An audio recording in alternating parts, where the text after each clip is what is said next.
Welcome, fellow dreamer. Tonight, we journey through the ancient art of glassmaking, discovering how human hands first learned to transform humble sand into shimmering vessels and transparent marvels that would illuminate civilizations.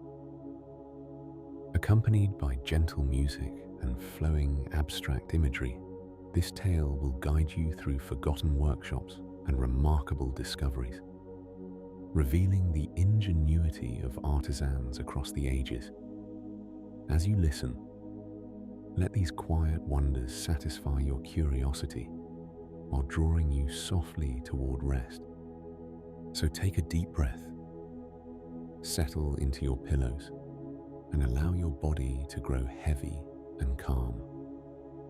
Let your eyes close gently as the story begins to unfold, carrying you peacefully into the night.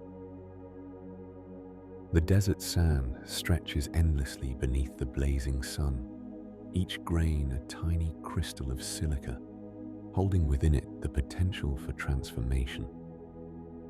For millions of years, these grains have waited, patient and unchanging, until heat and human curiosity would unlock their hidden nature.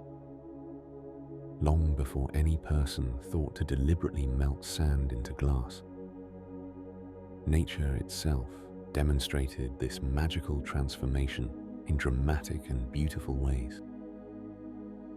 When lightning strikes sand, something extraordinary happens.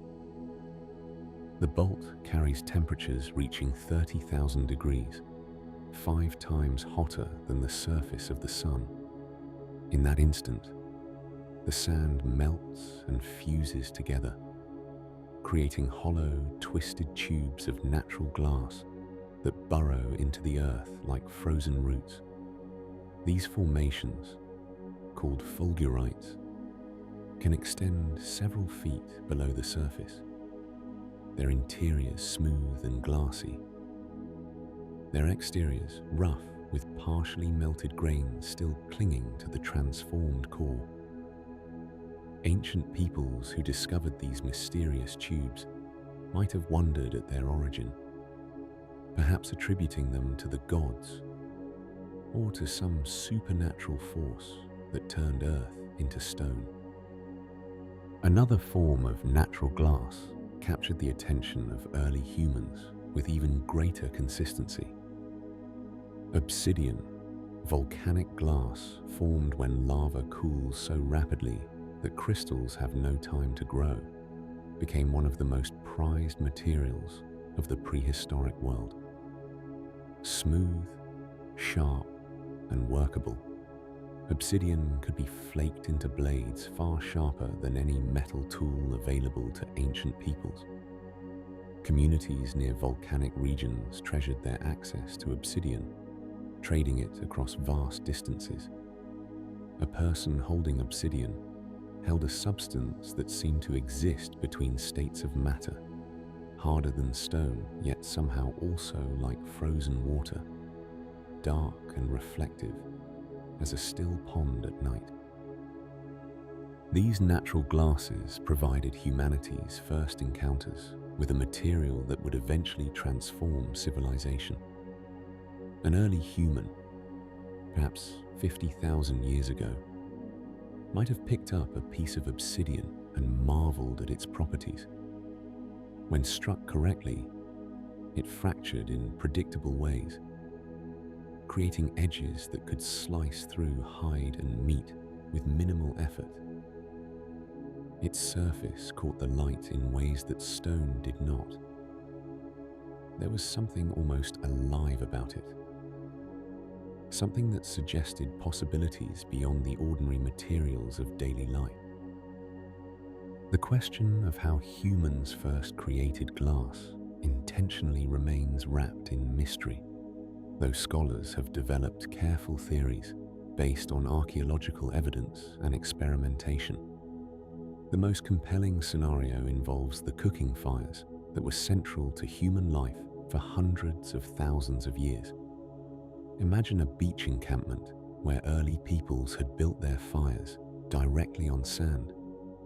Perhaps they had no stones available for a fire ring, or perhaps they had accidentally dropped something valuable into the sand and built their fire to provide light while they searched for it. Hour after hour, the fire burned, fueled continuously with driftwood and whatever combustible materials lay at hand.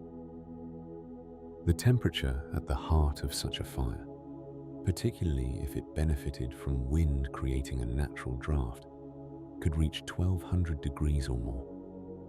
Ordinary sand melts at around 3000 degrees, far too high for a simple campfire. But sand is rarely pure silica. It contains impurities, bits of shell, fragments of limestone, traces of soda from marine plants. These impurities act as what glassmakers would later call fluxes, substances that lower the melting point dramatically. With the right combination of materials and sustained heat, sand could begin to transform. When the fire finally died down and curious eyes examined the remains, they might have found something unexpected among the ashes. Small, glassy beads, perhaps, or a crusty, partially melted mass that caught the morning light with an inner glow. Someone reached down and picked up these strange objects, turning them over in their hands, feeling their smooth surface, so different from stone or clay. This moment, repeated perhaps hundreds of times across different cultures and millennia, represented the threshold of a new technology. Another possibility involves the relationship between glassmaking and the earlier technology of pottery glazing. Ancient peoples who had already developed ceramic vessels might have noticed that certain materials, when heated with their pots, created glassy coatings on the clay surface. Egyptian faience, one of the earliest glazed materials, appeared as early as 4,000 years before the Common Era. This technique involved coating objects with a mixture containing silica, which would fuse into a glassy surface when fired.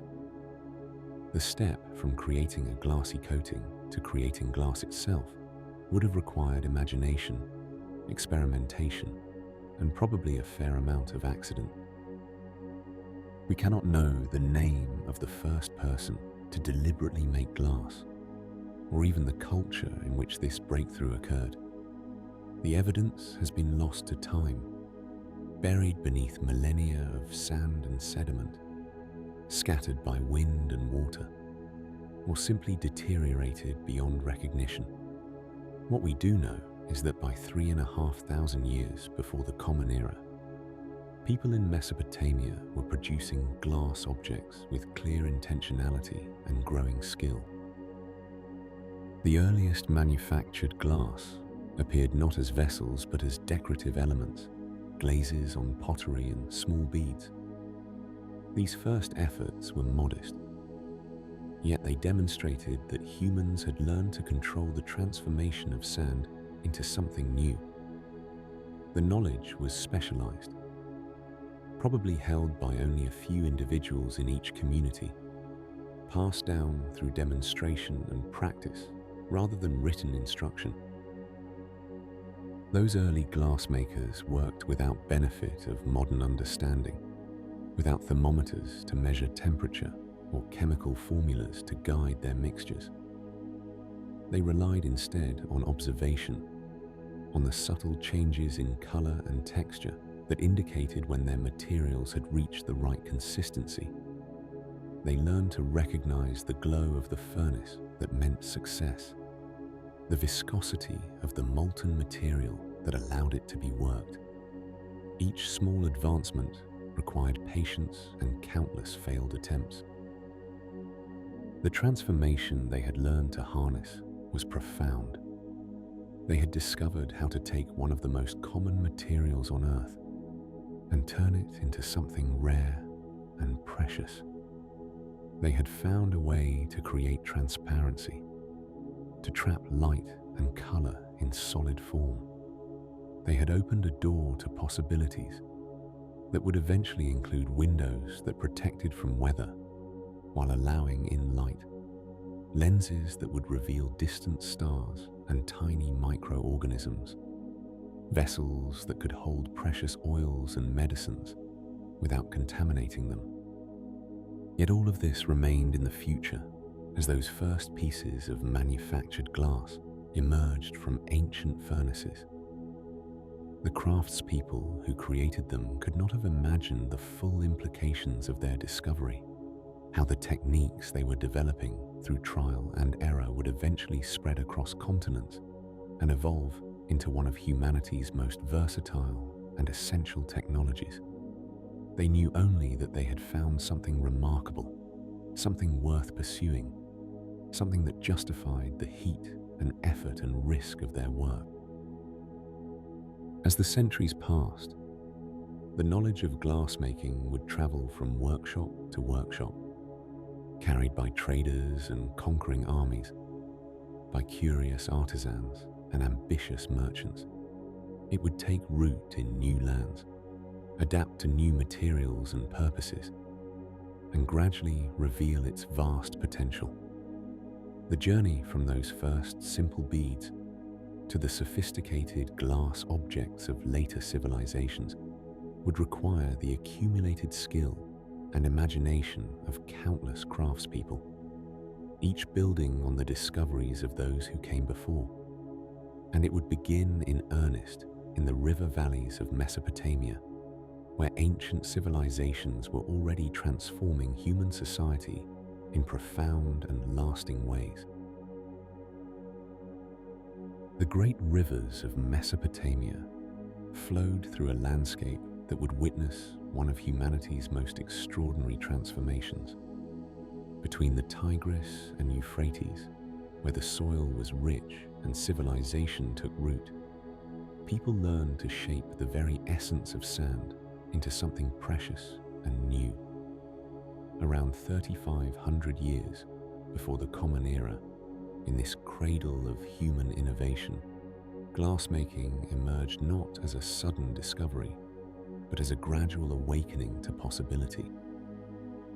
The earliest Mesopotamian glass was not glass as we might imagine it today. These ancient craftspeople did not yet blow vessels or create windows. Instead, they discovered something more subtle, more mysterious. They learned to create glazes, thin coatings of glass that transformed the surface of clay and stone into something smooth and shining. These glazes appeared on pottery fragments, turning ordinary earthenware into objects that caught the light with an unexpected gleam. Archaeological evidence from sites across ancient Sumer shows us these first tentative steps, where potters experimented with materials that would melt and fuse into glassy coatings when fired in their kilns. The Sumerian craftspeople worked with materials readily available in their river valley homeland. They combined sand with plant ash, which provided the alkali needed to lower the melting point of silica. Limestone from the surrounding regions supplied stabilizing elements. When heated to temperatures their pottery kilns could achieve, these ingredients transformed, melting together into a substance that flowed like honey before cooling into a hard, glassy finish. The colors that emerged were earth tones at first, browns and greens that echoed the palette of the river valley itself.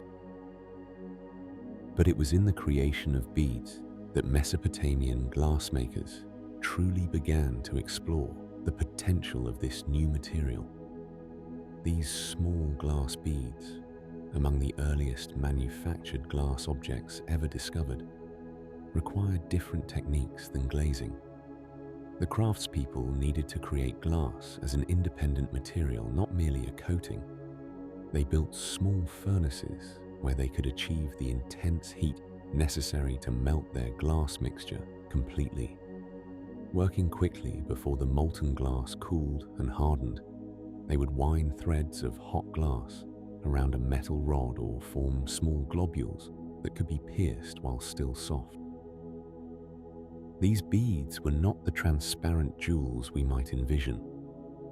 Early Mesopotamian glass was opaque, often imitating precious stones like lapis lazuli or turquoise. This was intentional, a conscious choice by artisans who saw glass as a medium for creating beautiful objects that might otherwise be impossibly expensive. A deep blue glass bead could capture something of lapis lazuli's celestial color without the tremendous cost of the rare stone imported from distant Afghanistan. The technology of glass offered a kind of material democracy, making beauty more accessible. In the great cities of Ur and Babylon, workshops began to specialize in glass production. These were not yet the grand glass houses that would emerge in later centuries, but modest spaces where craftspeople tended small furnaces and experimented with their mixtures. They learned through patient observation, adjusting the ratios of sand to ash to lime, discovering how different additions changed the color and quality of their glass. Copper compounds produced turquoise and blue-green hues.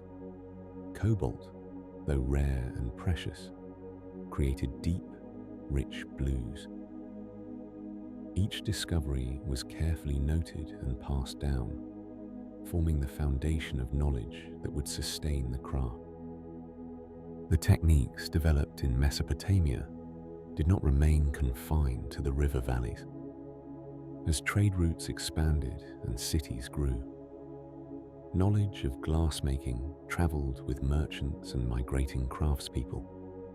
Evidence of glass beads and glazed objects begins to appear across a wider region, from the Levantine coast to Persia, each area adapting Mesopotamian techniques to local materials and tastes. The spread was gradual, measured in generations rather than years, as the secrets of glass production moved along ancient trade routes. Cuneiform tablets from this period, though they rarely mention glass directly, give us glimpses into the world where these craftspeople worked. We see records of materials traded, of workshops and their output, of the valued objects that moved between cities.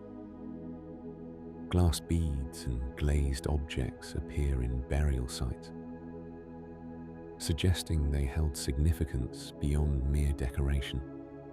They were treasured enough to accompany the departed into the afterlife, carefully placed among other precious possessions. The Babylonian period saw refinement of these early techniques. Furnaces became more sophisticated, allowing craftspeople to achieve higher, more consistent temperatures. The quality of glass improved, becoming more uniform and predictable. Patterns emerged as decorative elements, with glass threads of different colors applied to create simple but elegant designs on beads and small objects. These were the first steps toward the elaborate decorative techniques that would flower in later centuries. What remains remarkable about this Mesopotamian beginning is its deliberate, methodical character. These early glassmakers were not struck by sudden inspiration.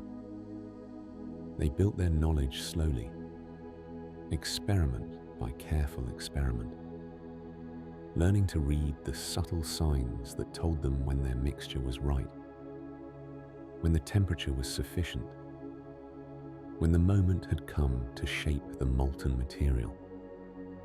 Their work required patience and attention, qualities that created a craft tradition rather than a mere technical skill. The furnaces they tended burned with wood or charcoal, requiring constant attention to maintain the necessary heat. The work was demanding, conducted in the warmth of the Mesopotamian climate with the additional heat of the furnace.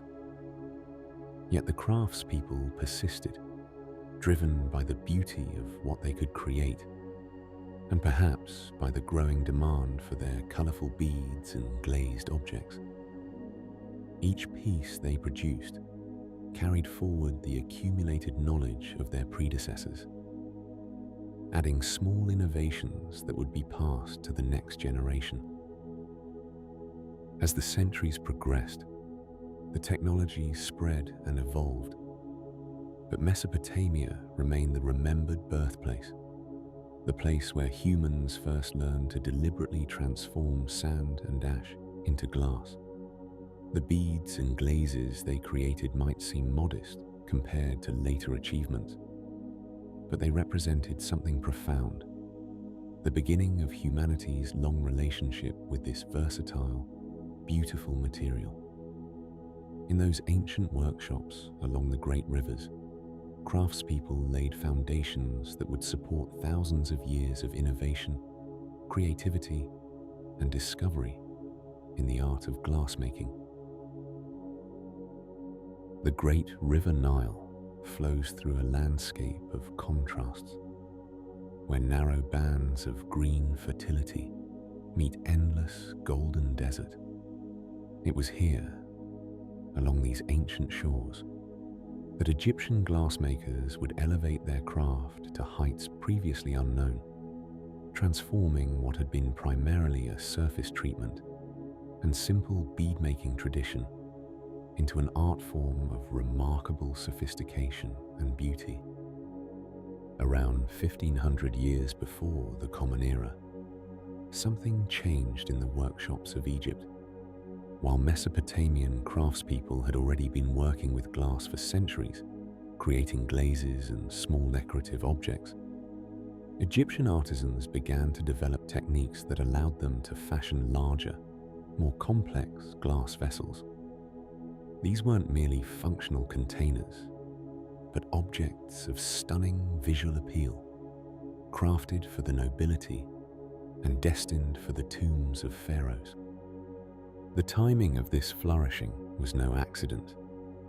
Egypt's 18th dynasty, beginning around 1550 BCE, marked a period of tremendous prosperity and international exchange. Egyptian armies and traders traveled far beyond their borders, encountering new materials, new ideas, and new technologies. Among these imported innovations was an expanded knowledge of glassmaking, which Egyptian craftsmen eagerly absorbed and then refined with their own distinctive approaches. Unlike their Mesopotamian predecessors, who primarily created glass as a glaze or in bead form, Egyptian artisans developed what we now call the core forming method to create complete vessels. This technique allowed them to fashion small bottles, jars, and containers that could hold precious oils, perfumes, and cosmetics. The process was intricate and time-consuming, requiring patience and skill that could only be acquired through years of practice.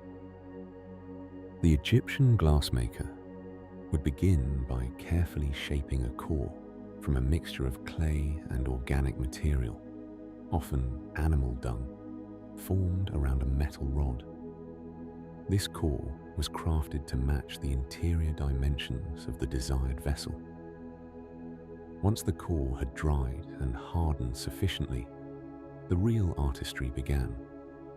The glassmaker would heat the core and then gather molten glass around it, building up layers by dipping the core into crucibles of melted glass or by trailing threads of viscous glass around the form.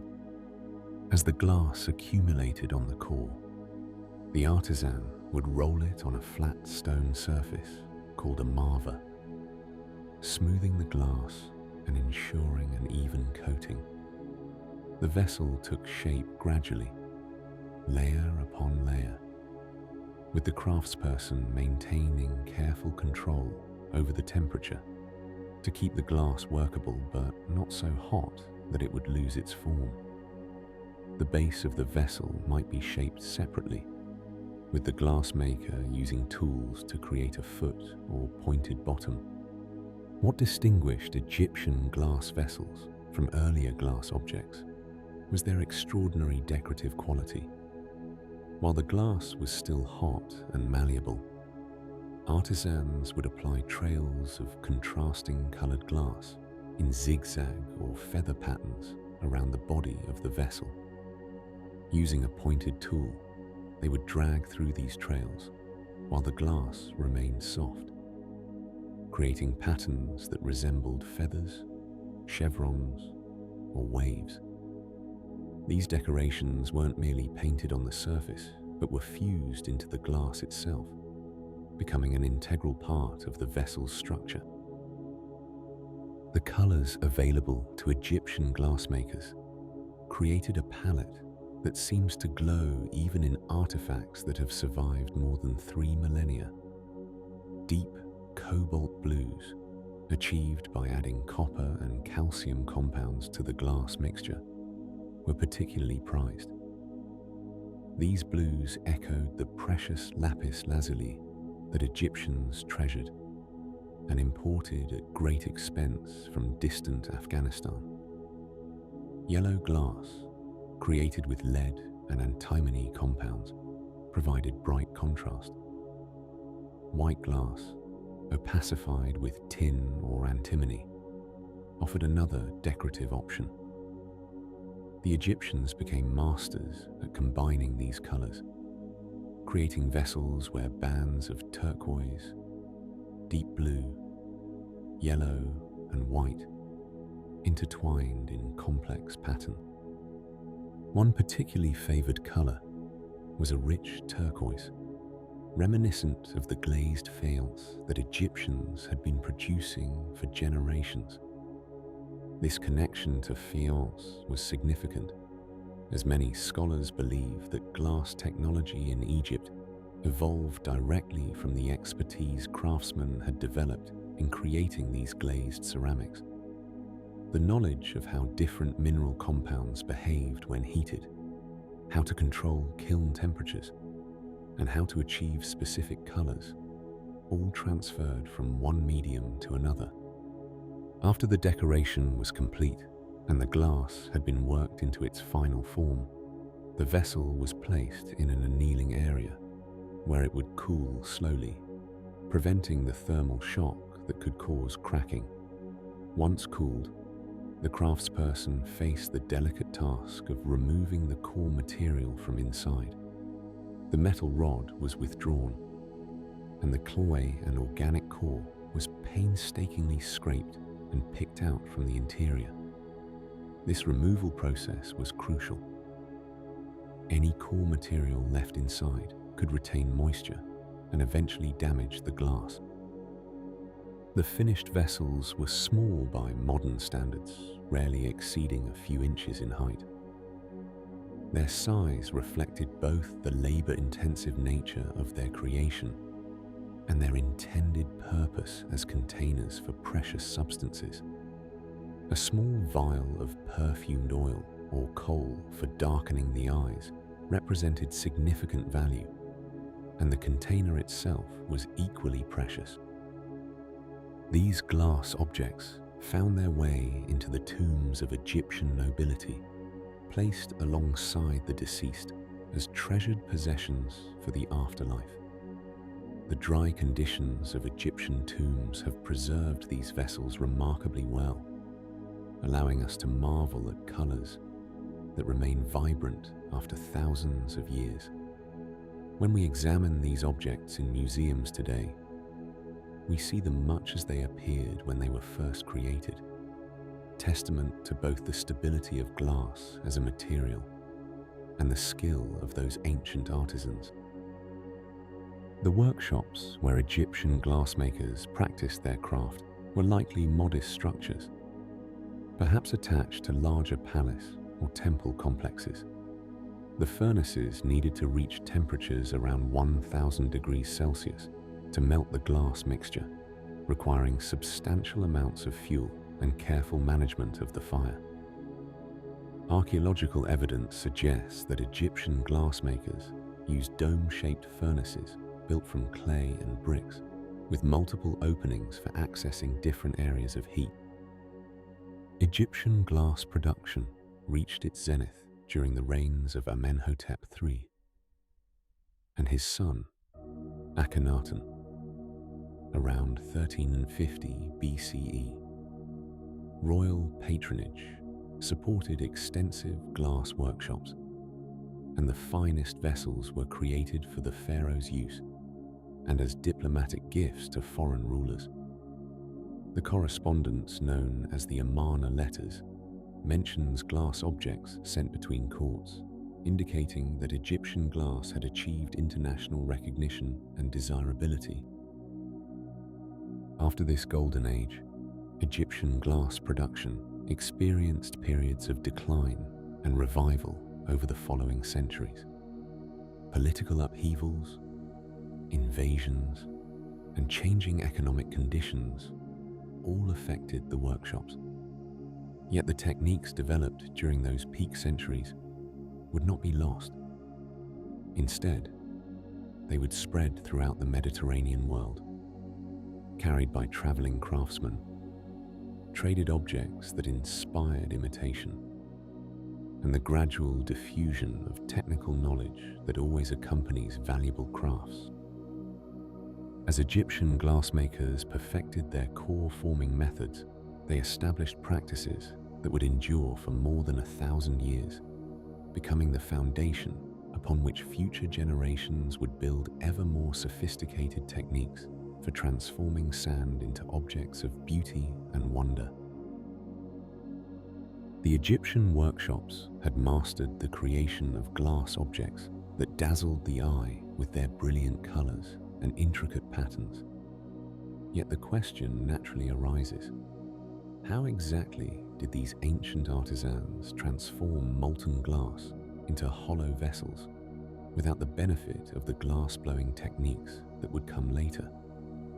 The answer lies in a method as ingenious as it was laborious, a process that would dominate glassmaking for more than 1,000 years.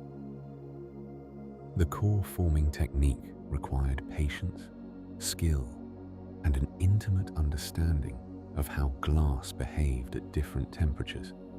Picture, if you will, a workshop in ancient Thebes or Memphis, where a craftsman begins his work not with glass, but with clay.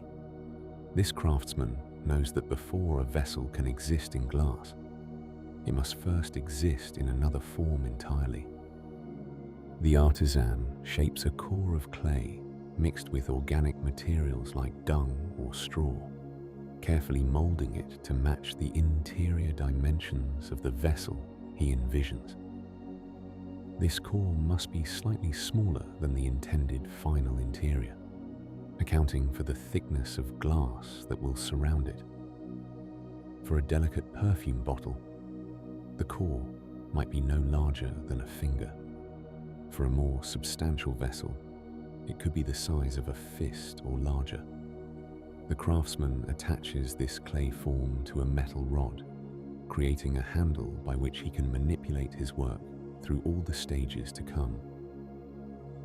Once shaped, the core must be dried thoroughly, sometimes in the sun, sometimes near the warmth of the furnace. Any moisture remaining in the clay could turn to steam when the hot glass is applied, creating bubbles or causing the core to crack or even explode. The ancient glassmakers learned these lessons through experience, developing a keen sense for when a core was truly ready to receive its glass coating. With the core prepared and dried, the actual glass application begins.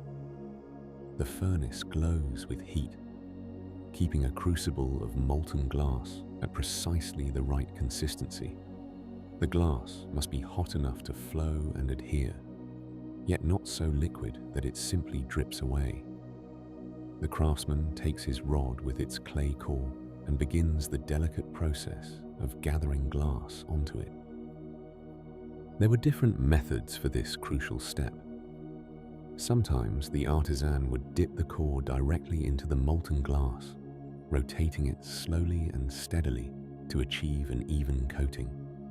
Other times he might trail threads of viscous glass around the core, winding them in careful spirals until the entire surface was covered. Gradually, through repeated applications and constant rotation, a layer of glass builds up around the clay form.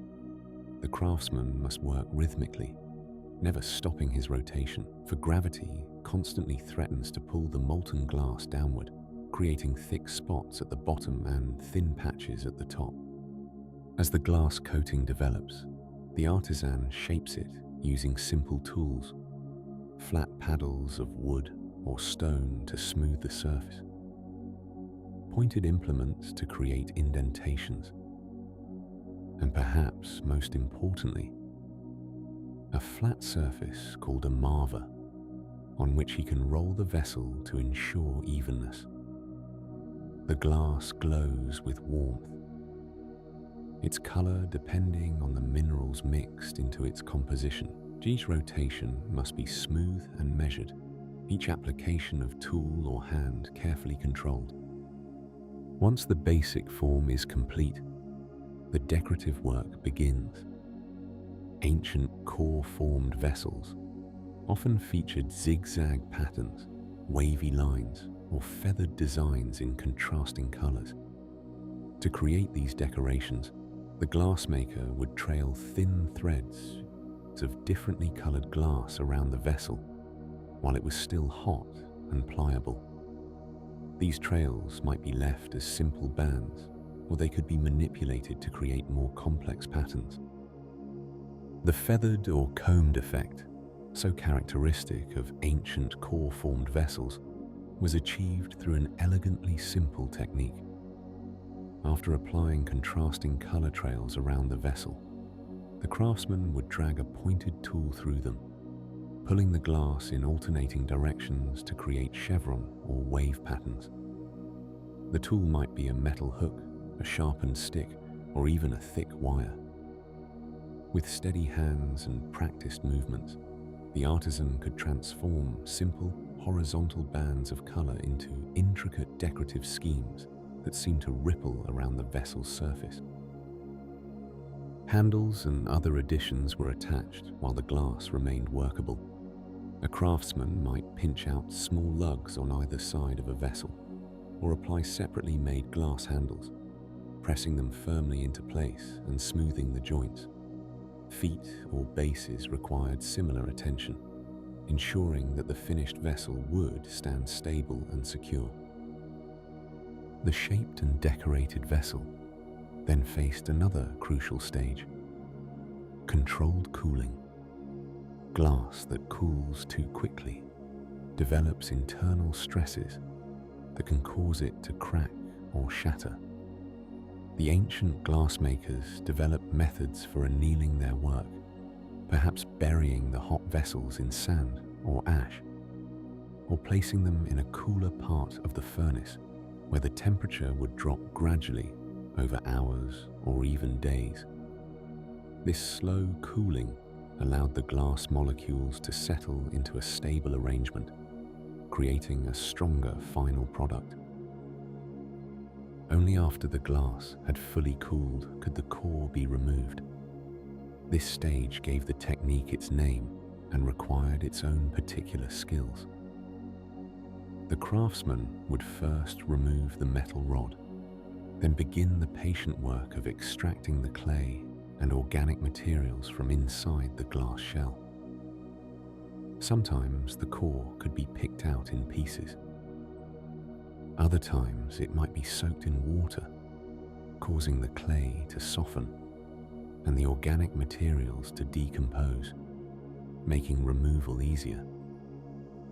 Some cores were scraped out using long tools inserted through the vessel's opening.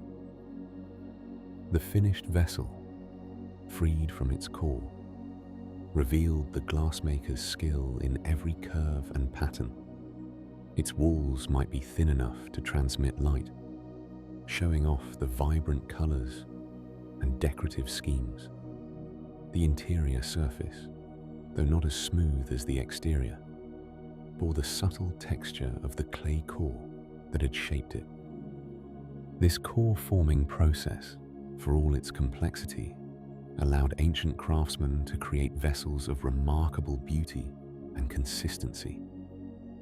Each piece required hours of work, explaining why glass remained a luxury material reserved for the wealthy and powerful. Yet within these constraints, the artisans achieved extraordinary artistry, developing color combinations and decorative techniques that still captivate us thousands of years later. As glass makers across the ancient world practiced and refined core-forming techniques, they accumulated knowledge about how different mineral additives affected not just the workability of glass, but its final appearance. This growing understanding of the relationship between materials and color would open new possibilities for artistic expression, leading craftsmen to experiment with an ever-expanding palette of hues and shades. With the ancient techniques of core forming now well established across the workshops of Egypt and Mesopotamia, glassmakers began to explore one of the most enchanting aspects of their craft: the creation of color.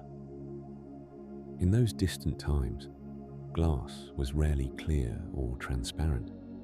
Instead, it gleamed in rich, jewel-like tones that captured the imagination of all who beheld it. The ability to transform humble sand into brilliant blues, deep greens, vibrant yellows, and mysterious purples seemed almost magical. And indeed, the knowledge of how to achieve these colors was among the most closely guarded secrets of the ancient world.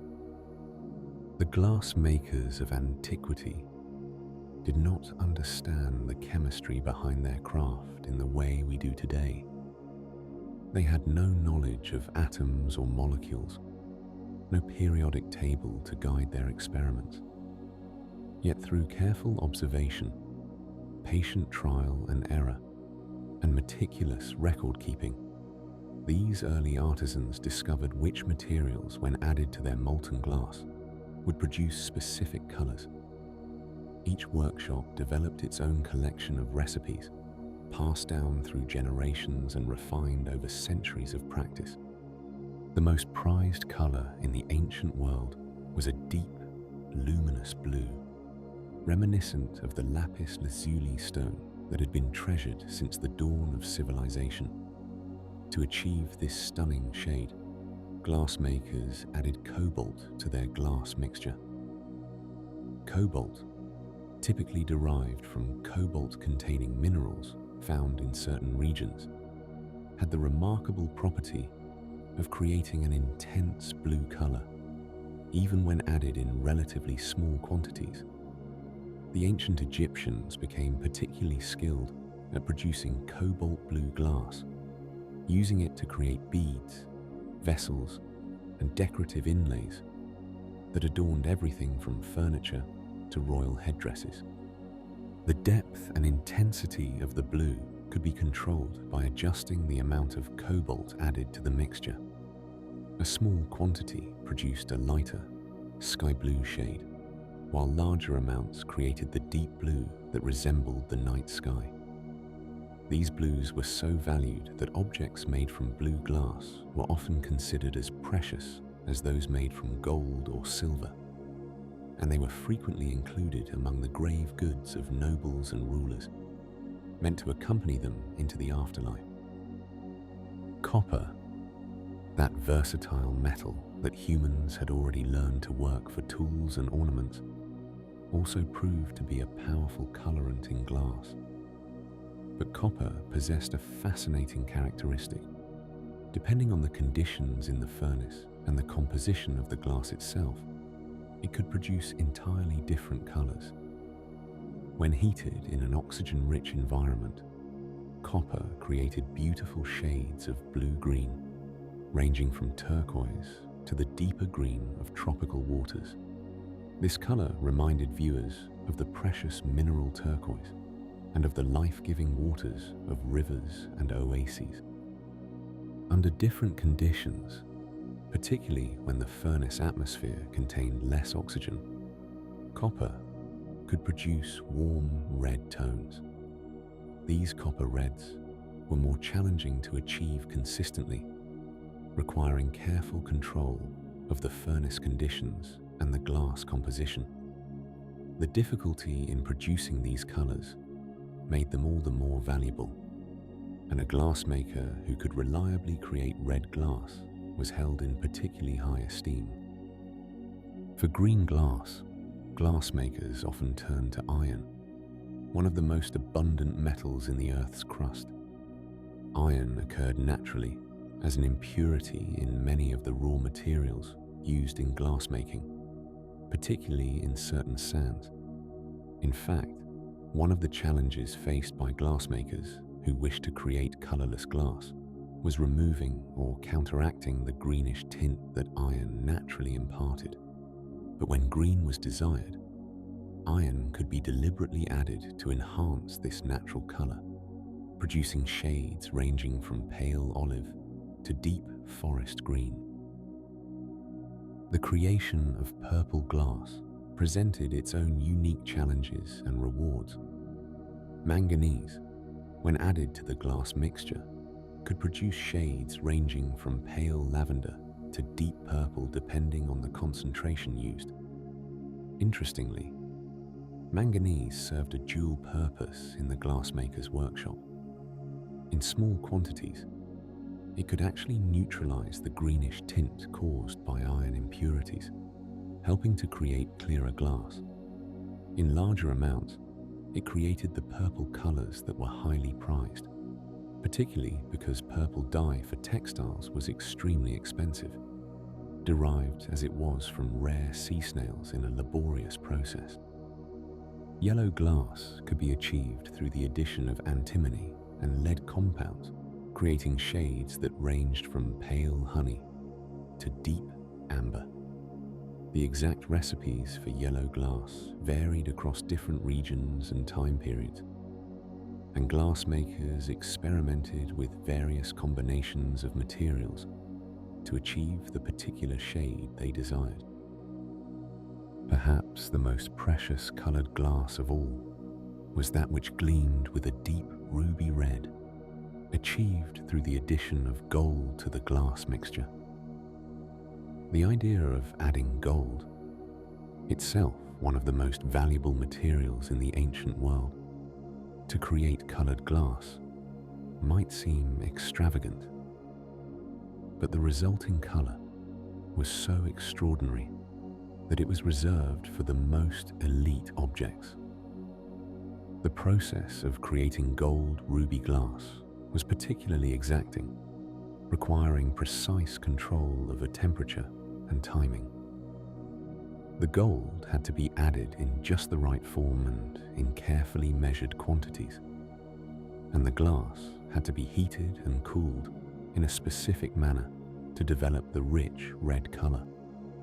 What makes gold ruby glass particularly fascinating from a modern perspective is that the color results from tiny particles of metallic gold suspended throughout the glass, though this was not understood by ancient glassmakers.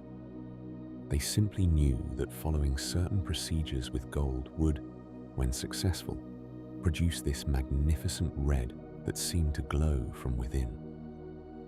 Ancient glassmakers also discovered that they could create opaque whites and yellows using compounds of tin and antimony.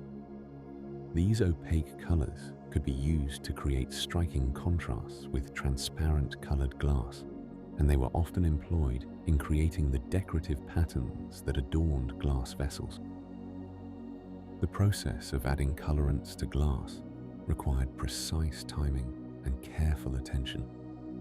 The metallic compounds or minerals had to be added to the glass mixture at specific points in the heating process, and the temperature of the furnace had to be maintained within certain ranges.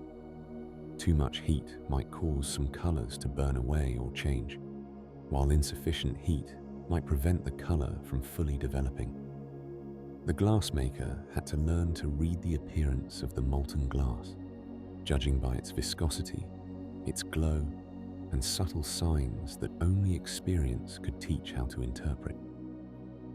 Workshops often specialized in particular colors, developing expertise in creating specific shades and building reputations for the quality and consistency of their colored glass. Trade in raw colored glass developed, with glassmakers in one region producing raw glass in various colors that would then be traded to craftsmen elsewhere who would reheat it and work it into finished objects. The brilliance and durability of these ancient colors continues to amaze us today. Glass objects that are thousands of years old still display their original colors with remarkable vibrancy, protected by the very nature of glass itself from the fading and degradation that affects most other colored materials. When we see a cobalt blue Egyptian bead or a copper green Roman vessel in a museum, we are seeing colors that appear much as they did when they first emerged from an ancient furnace, tangible connections to the artisans who created them so long ago. As the secrets of color creation spread throughout the ancient world, they carried with them not just technical knowledge, but also aesthetic preferences and symbolic meanings.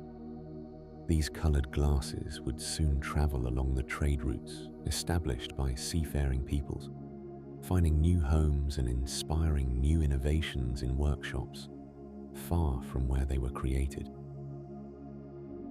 The Mediterranean Sea stretches before us, its waters shimmering under ancient skies, and upon these waves sailed some of history's most accomplished merchants and craftspeople.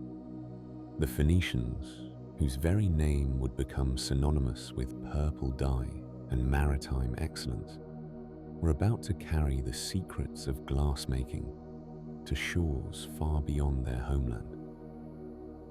Around 1000 BCE, as Egyptian glassmaking traditions began to wane, the coastal cities of what we now call Lebanon and Syria witnessed a remarkable flowering of glass production.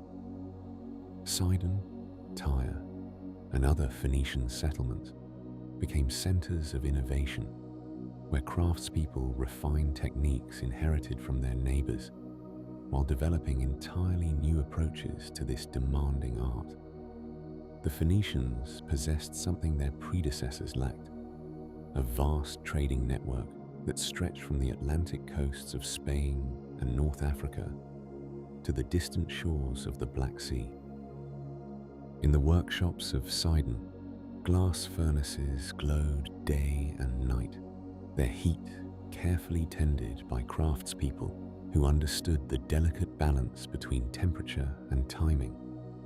These artisans continued the core-forming methods we encountered in earlier chapters, but they pursued something that had remained elusive: true transparency.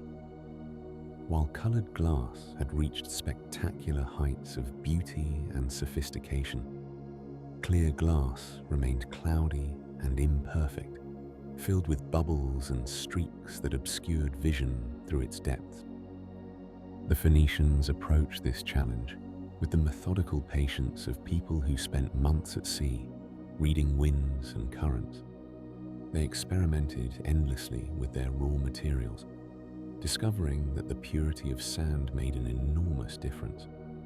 The beaches along their coast provided quartz sand of exceptional quality, and they learned to wash and refine it even further, removing the iron-bearing particles that lent unwanted color to the finished glass.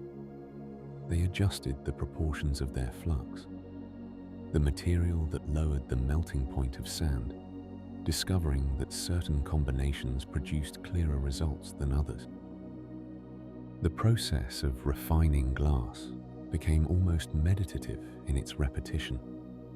Molten glass was heated, allowed to cool slightly, then reheated again and again.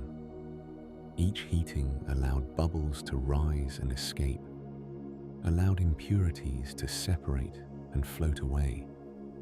This patient refinement, this willingness to spend hours coaxing clarity from cloudiness, became a hallmark of Phoenician technique. The glass they produced, while not yet truly transparent in the way we understand it today, achieved a translucency that allowed light to pass through with unprecedented clarity. Their trading ships carried not just finished glass objects, but also raw glass ingots, transportable blocks of colored and clear glass that could be remelted and worked by craftspeople in distant ports. Archaeologists have discovered these ingots in shipwrecks scattered across the Mediterranean floor, silent testimony to an ancient trade in this precious material. Each ingot represented hours of work at the furnace, tons of fuel consumed, and generations of accumulated knowledge about exactly how to mix and melt the ingredients. As Phoenician merchants established trading posts and colonies across the Mediterranean, they brought their glassmaking knowledge with them. In places like Carthage on the North African coast and settlements in Sicily and Sardinia, new workshops appeared, each adapting Phoenician techniques to local materials and tastes. This dispersal of knowledge meant that glassmaking was no longer confined to a few centers in the Near East.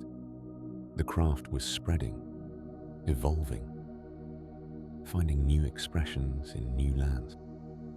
The Phoenicians also refined the art of making glass beads, creating objects so beautiful and valuable that they became a form of currency in some regions.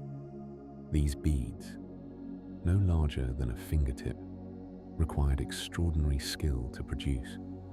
Each one began as a small gather of molten glass wrapped around a metal rod. While still hot, the glass could be shaped, decorated with threads of contrasting colors, pressed with tools to create patterns, or rolled across a stone surface to make it perfectly round. The finished beads traveled across continents, appearing in archaeological sites from Britain to India, tiny ambassadors of Phoenician craftsmanship. In their workshops along the Levantine coast, these craftspeople also experimented with new forms and decorative techniques. They developed methods for creating vessels with multiple layers of colored glass, where the outer layer could be carved away in patterns to reveal the contrasting color beneath. This technique, which would later be perfected in Roman cameo glass, showed the Phoenician willingness to push beyond established methods toward new artistic possibilities. The transparent and translucent glass emerging from Phoenician workshops opened new possibilities for how glass could be used. While earlier colored glass had been valued primarily for its resemblance to precious stones, clearer glass had its own inherent beauty. It captured light differently, creating subtle plays of reflection and refraction. Objects placed behind clear glass vessels became visible, but transformed, softened, and made mysterious by the imperfect medium through which they were viewed. Trade records and diplomatic correspondence from this era, inscribed on clay tablets and papyrus, occasionally mention glass among luxury goods exchanged between kingdoms. While we must be cautious about overstating the importance of glass in ancient economies, these mentions confirm that fine glass objects were valued gifts, appropriate for exchanges between rulers and worthy of transport across dangerous seas. The Phoenicians understood something fundamental about their craft that would echo through the centuries. Glass making thrived not in isolation, but through exchange. Each port where their ships docked became a potential site for new ideas, new materials, new combinations of technique and tradition. A craftsperson in Tyre might learn of a decorating method from a merchant who had seen it in Cyprus. An apprentice in Sidon might experiment with a flux ratio described by a trader from Egypt. This constant circulation of knowledge through trade networks accelerated innovation in ways that isolated workshops could never achieve. As we imagine these ancient workshops, we might picture them in the golden light of Mediterranean evenings, when the day's heat began to ease, but the furnaces still glowed with inner fire. The craftspeople, their faces illuminated by that warm light, would have been focused on their work, with the concentration of those who knew that a moment's inattention would ruin hours of effort. The soft sound of their tools, the occasional hiss of steam, the gentle roar of the furnace, all would have created a soundscape of industry and artistry combined. The legacy of Phoenician glassmaking lies not just in the objects they created, beautiful as those were, but in their role as carriers of knowledge. They took techniques that might have remained localized and spread them across the known world. They pushed the technical boundaries of clarity and transparency. They established trading relationships that would endure for centuries, creating networks through which innovations could flow. As their ships sailed onward, always seeking new markets and new materials, they carried with them something more precious than any cargo: the knowledge that sand could become something extraordinary, that heat and skill and patience could transform the ordinary into objects of wonder. This knowledge, planted in workshops across the Mediterranean, would soon bear fruit in ways the Phoenicians themselves could not have imagined, setting the stage for innovations that would transform glassmaking from an ancient craft into something approaching an industrial enterprise. The Phoenicians had carried their glass across the Mediterranean, their trading ships spreading knowledge and technique from port to port. But somewhere in the workshops of the Syro-Palestinian coast, in those decades around the middle of the 1st century before the Common Era, a discovery was brewing that would change glassmaking more profoundly than any innovation in the preceding 3,000 years.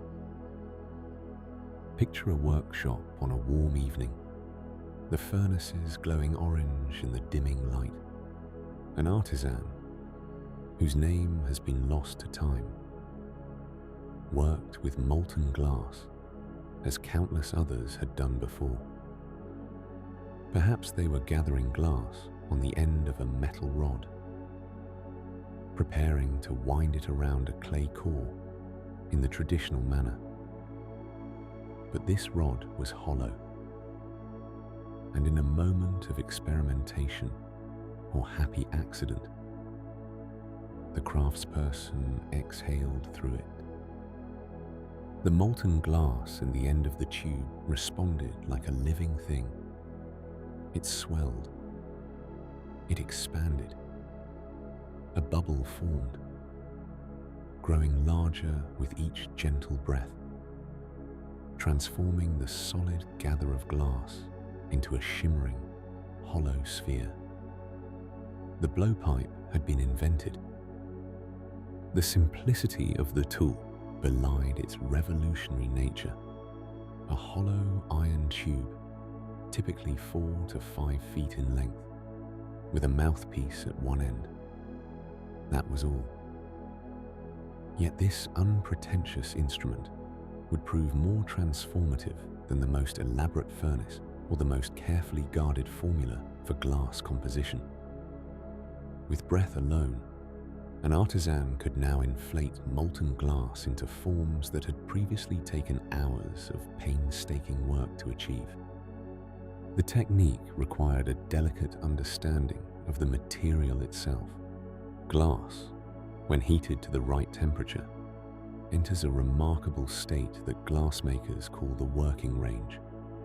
In this condition, it flows like honey, viscous enough to hold its shape, yet fluid enough to respond to the gentlest pressure.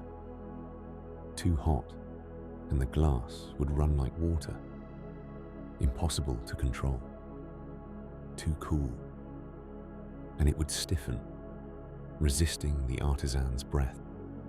The glass blower learned to gather molten glass from the crucible onto the end of the blowpipe, rolling it against a smooth surface called a marver to center and shape the gather. Then came the breath, steady and controlled, expanding the glass from within. The bubble grew transparent and luminous, the walls thinning as air filled the interior.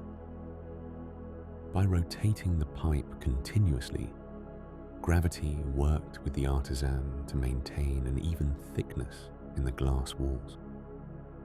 But the magic of the blowpipe extended far beyond simply creating hollow vessels. As the bubble expanded, the glassblower could manipulate it in countless ways. Wooden paddles and wet blocks of fruit wood shaped the soft glass without sticking to it.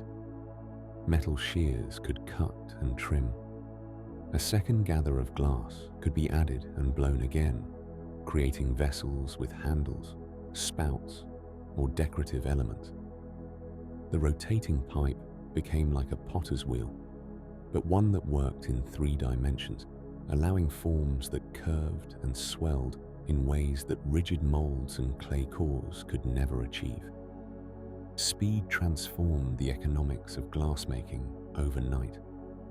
What had taken an entire day to produce using core-forming methods could now be accomplished in minutes. A skilled glassblower could create dozens of vessels in the time it had previously taken to make one. This efficiency meant that glass vessels, once precious objects reserved for the wealthy, could be produced in quantities that brought them within reach of ordinary people. The technique spread with remarkable velocity across the Roman world. Within a generation, workshops throughout the empire had adopted the blowpipe. Artisans who had spent years mastering the traditional methods now had to learn this new skill, or risk obsolescence. The old core-forming technique didn't disappear entirely, but it was relegated to specialized applications, replaced by the speed and versatility of blown glass. The vessels themselves took on new characters. Freed from the limitations of core forming, glassblowers created shapes that breathed and flowed, bottles with long necks and rounded bodies, wide bowls that seemed impossibly thin and light, delicate cups that caught the light and sparkled. Each piece bore the subtle marks of its making, the slightly asymmetrical curves and variations that testified to its creation by human breath and human hands. Different regions developed their own variations in technique and style. Some glassblowers specialized in creating vessels of astonishing thinness, walls so delicate they seemed to defy their own existence. Others focused on size, blowing great globes of glass for storage vessels and containers. The blowpipe proved equally adept at creating tiny perfume bottles and large jars for wine or oil. The tool also opened new possibilities for artistic expression. A gather of colored glass could be picked up on the surface of a bubble of clear glass, then marvered smooth to create layers of color. These layers could be manipulated while hot, pulled into patterns, or blown into forms where the colors swirled and mixed in controlled chaos. Glass threads could be wrapped around a bubble and then combed into feathered patterns. The possibilities seemed to multiply with each passing year as artisans experimented and discovered new techniques. Even the sounds of the glasshouse changed.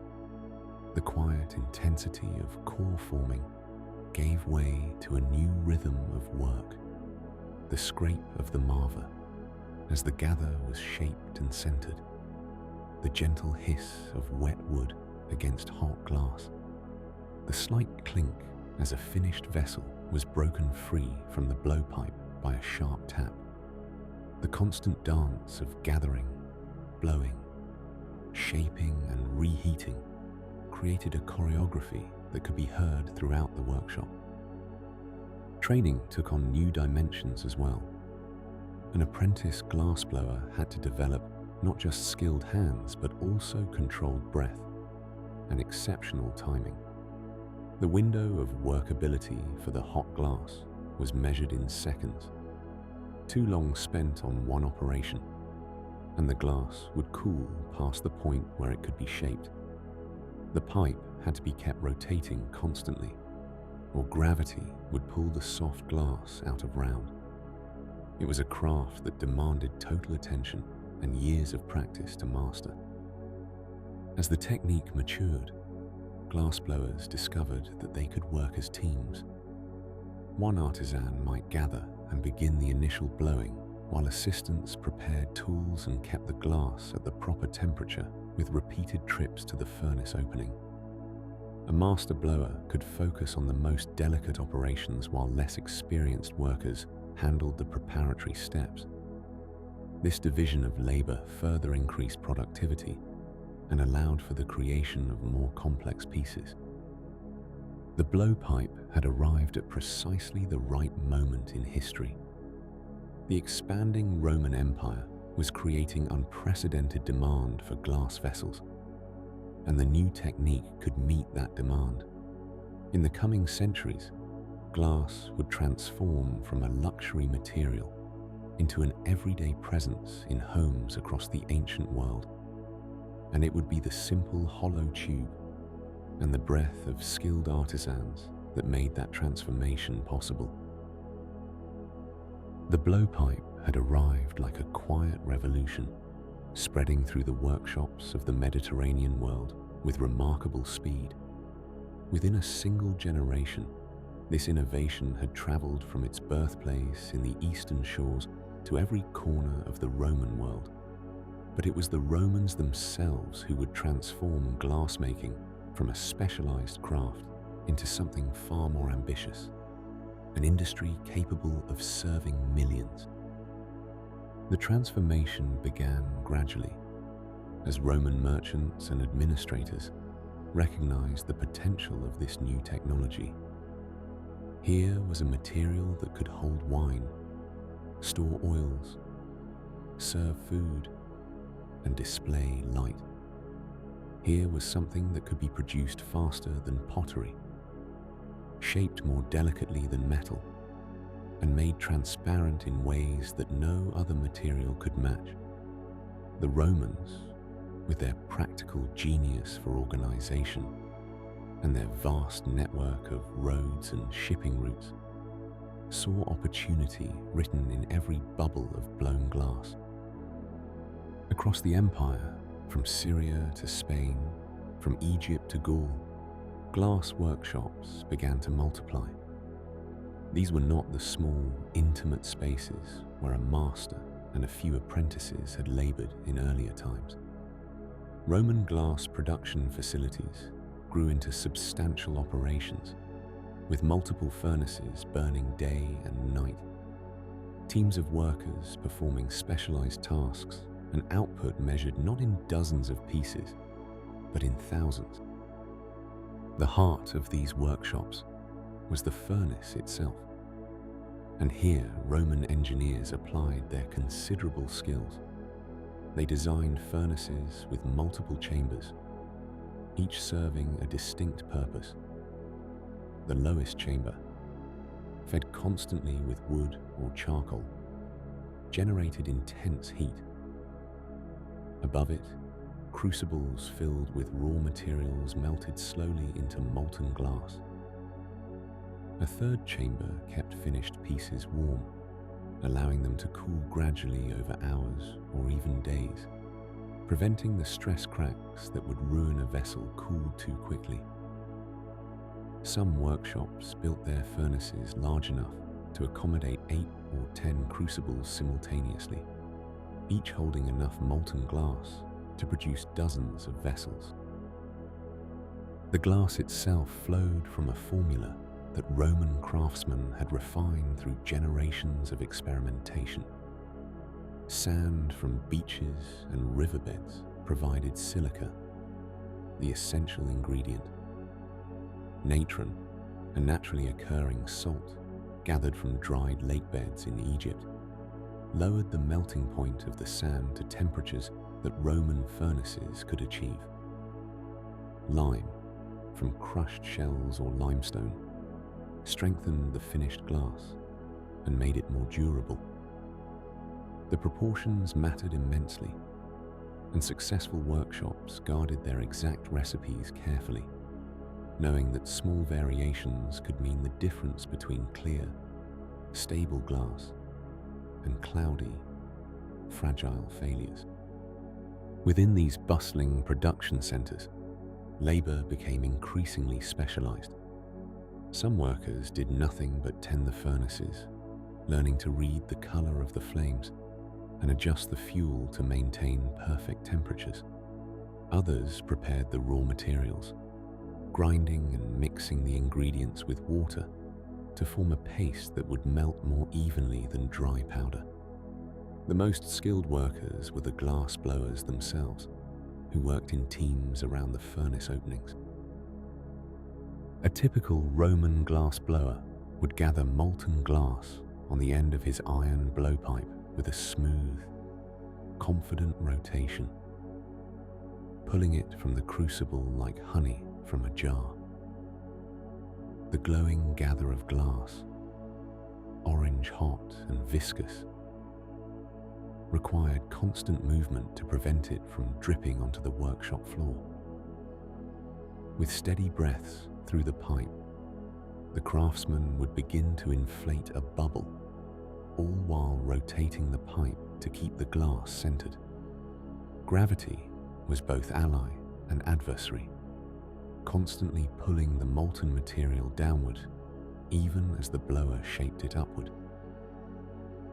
Speed mattered in Roman workshops. Unlike earlier glassmakers who might spend hours on a single elaborate piece, Roman blowers could produce a simple bottle or bowl in minutes. The glass was gathered, inflated to roughly the right size, shaped with wooden paddles or metal tools, and transferred to a pontil rod, allowing the blowpipe to be removed and the opening to be finished. A quick reheating, a final shaping, and the piece was complete, ready for the annealing chamber, where it would cool slowly overnight. This efficiency allowed Roman glass to reach markets that earlier glassmakers could never have imagined. Glass bottles began appearing in taverns and homes across the empire. Small unguentaria, delicate bottles for perfumes and cosmetics, became common possessions rather than rare luxuries. Plates and bowls of glass graced tables from Britain to Mesopotamia. The prices dropped steadily as production increased, bringing glass within reach of merchants, soldiers, and even some laborers. The transparency of glass held particular appeal in Roman culture. Unlike ceramic vessels that hid their contents, glass allowed inspection. Wine merchants could display the color and clarity of their products. Physicians could observe medicines stored in glass containers. This visibility became part of the material's value, transforming it from mere decoration into something functional and trustworthy. Roman workshops also produced glass in an astounding variety of colors, though the natural aqua blue-green tint of common glass remained most prevalent. This color came from iron impurities in the sand, And while glassmakers could reduce it by careful selection of raw materials or by adding manganese as a decolorizer, most production glass retained this gentle hint of color. Customers seemed not to mind, and the soft blue-green became the characteristic shade of Roman glass, as familiar to ancient eyes as clear glass is to ours. Some workshops specialized in particular forms. Coastal factories near major ports focused on storage vessels and transport containers. Urban workshops produced tableware and decorative items. Certain regions became known for specific types of glass, their products traveling along the trade routes that connected the empire's far-flung territories. A glass bottle blown in Cologne might carry medicine to a garrison in northern Britain. A bowl made in Syria could end up serving fruit at a dinner party in Rome itself. The workshops employed not only skilled craftsmen, but also merchants, accountants, and managers who coordinated production and distribution. Raw materials arrived by ship and cart. Finished products departed in carefully packed crates, padded with straw or cloth to prevent breakage during transport. The scale of these operations represented something unprecedented in the history of glassmaking, an industry organized not around individual artisans creating unique pieces, but around standardized production serving a mass market. As Roman glass production reached its height in the 1st and 2nd centuries of the Common Era, glass vessels became so commonplace that they appeared in households across the social spectrum. This democratization of glass represented one of the Roman Empire's lasting contributions to material culture. What had once been treasured by pharaohs and kings now served ordinary people in their daily lives, holding their food, their drink, and their small precious things. The sand of ancient beaches had truly become transformed into something available to nearly all, a transparent wonder no longer reserved for the few, but shared among the many.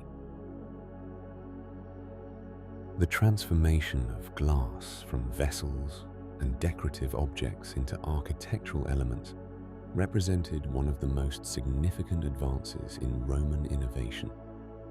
As glassblowers perfected their craft and workshops spread across the empire, some artisans turned their attention to a new challenge, creating flat sheets of glass that could fill the openings in walls and allow light to enter while keeping out wind, rain, and cold.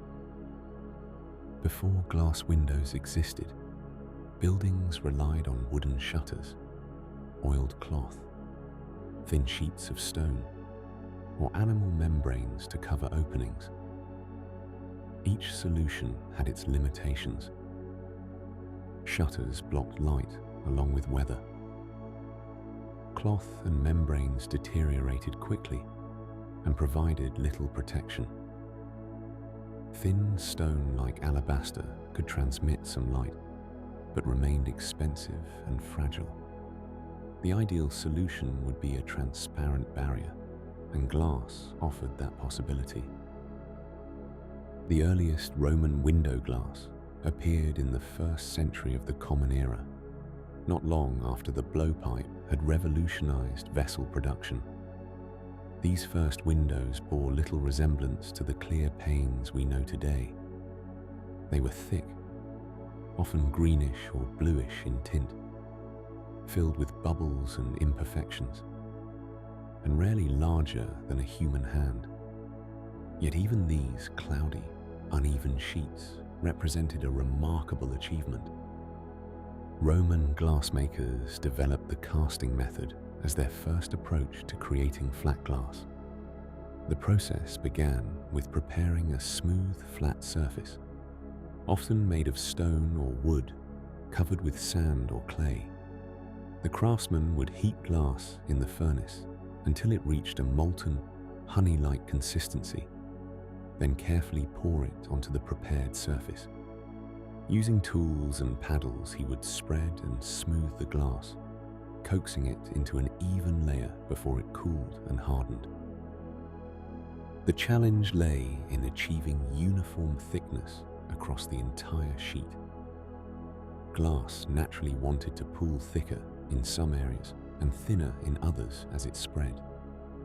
The artisan had to work quickly, while the glass remained pliable enough to manipulate but not so hot that it simply flowed off the edges of the casting surface. Temperature control required years of experience to master. The ability to judge by eye and intuition when the glass had reached exactly the right consistency.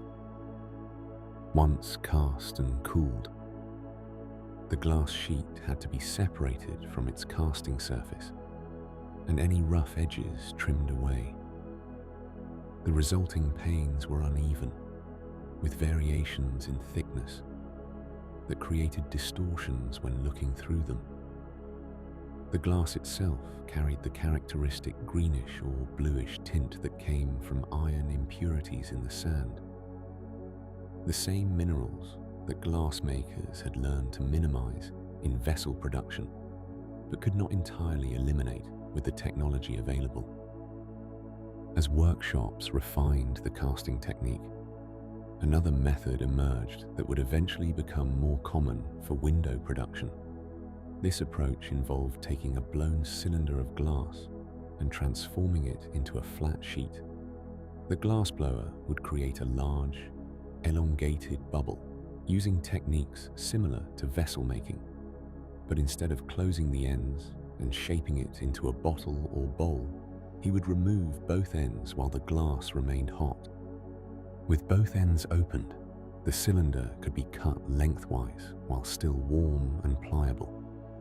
The craftsman would then reheat the cut cylinder and carefully unfold it onto a flat surface, allowing it to spread and flatten under its own weight and gentle manipulation. This method produced sheets that were somewhat more uniform than poured glass, though they too contained bubbles, irregularities, and the characteristic color tints of Roman glass. The Romans called these early windows specularia when made from glass, though the same term could refer to thin sheets of mica or other translucent materials. Archaeological evidence of Roman window glass has been found throughout the empire, from Britain to Syria, from bathhouses to private homes, though its use remained far from universal. Public baths, those centers of Roman social life, adopted window glass enthusiastically. Large windows in bathhouse walls allowed sunlight to warm the interior spaces, while keeping out drafts that would chill the bathers. The cloudy, textured nature of early window glass also provided a degree of privacy, while still admitting light, making it particularly suitable for these semi-public spaces. Wealthy Romans incorporated glass windows into their private homes, particularly in the colder northern provinces, where protection from harsh weather held greater importance. Archaeological excavations at Pompeii and Herculaneum, those cities preserved by volcanic ash in 79 CE, have revealed window glass still in place in some houses, offering us direct evidence of how these early windows appeared and functioned. The windows in these preserved homes typically consisted of small panes set into wooden or bronze frames. The frames divided larger openings into multiple smaller sections, both because creating large sheets remained difficult and because the small panes could be more easily replaced if broken. Some frames held the glass in grooves, while others used metal clips or strips to secure the panes in place. The light that filtered through these ancient windows would have had a distinctive quality, softened and slightly tinted by the imperfect glass. Objects viewed through the windows appeared blurred and distorted, as if seen through water. Yet this filtered light transformed interior spaces, creating an ambiance that shuttered rooms could never achieve. A gentle illumination that changed throughout the day as the sun moved across the sky. Military installations and frontier forts also utilized window glass, particularly in the harsh climates of Britain and along the Rhine and Danube rivers. Roman soldiers stationed in these distant outposts appreciated any innovation that made their quarters more comfortable. Fragments of window glass have been discovered at numerous military sites, evidence that even in remote locations, the benefits of glass windows justified the expense and effort of transport. The production of window glass required different considerations than vessel making, while a drinking cup or storage jar needed to be watertight and durable. Window glass prioritized surface area over three-dimensional form. Workshops began to specialize, with some focusing on tableware and decorative objects, while others concentrated on architectural glass. As the techniques improved over the 1st and 2nd centuries, window panes gradually increased in size.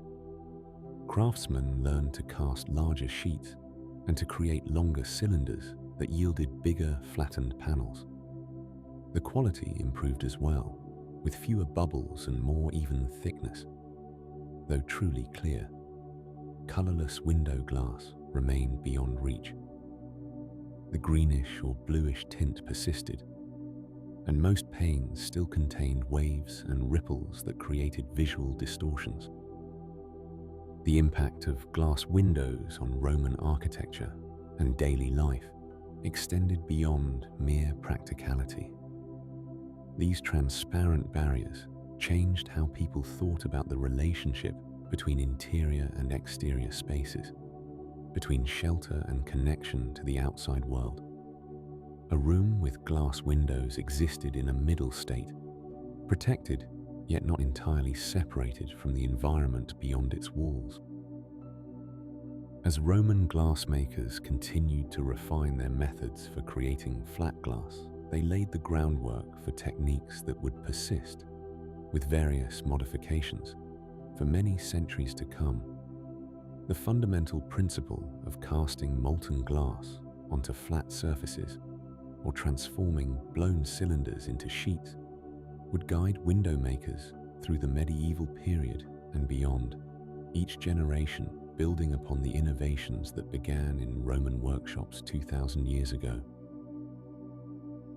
The development of flat glass for windows had opened remarkable possibilities for Roman architecture, but the ingenuity of Roman glassmakers did not rest there.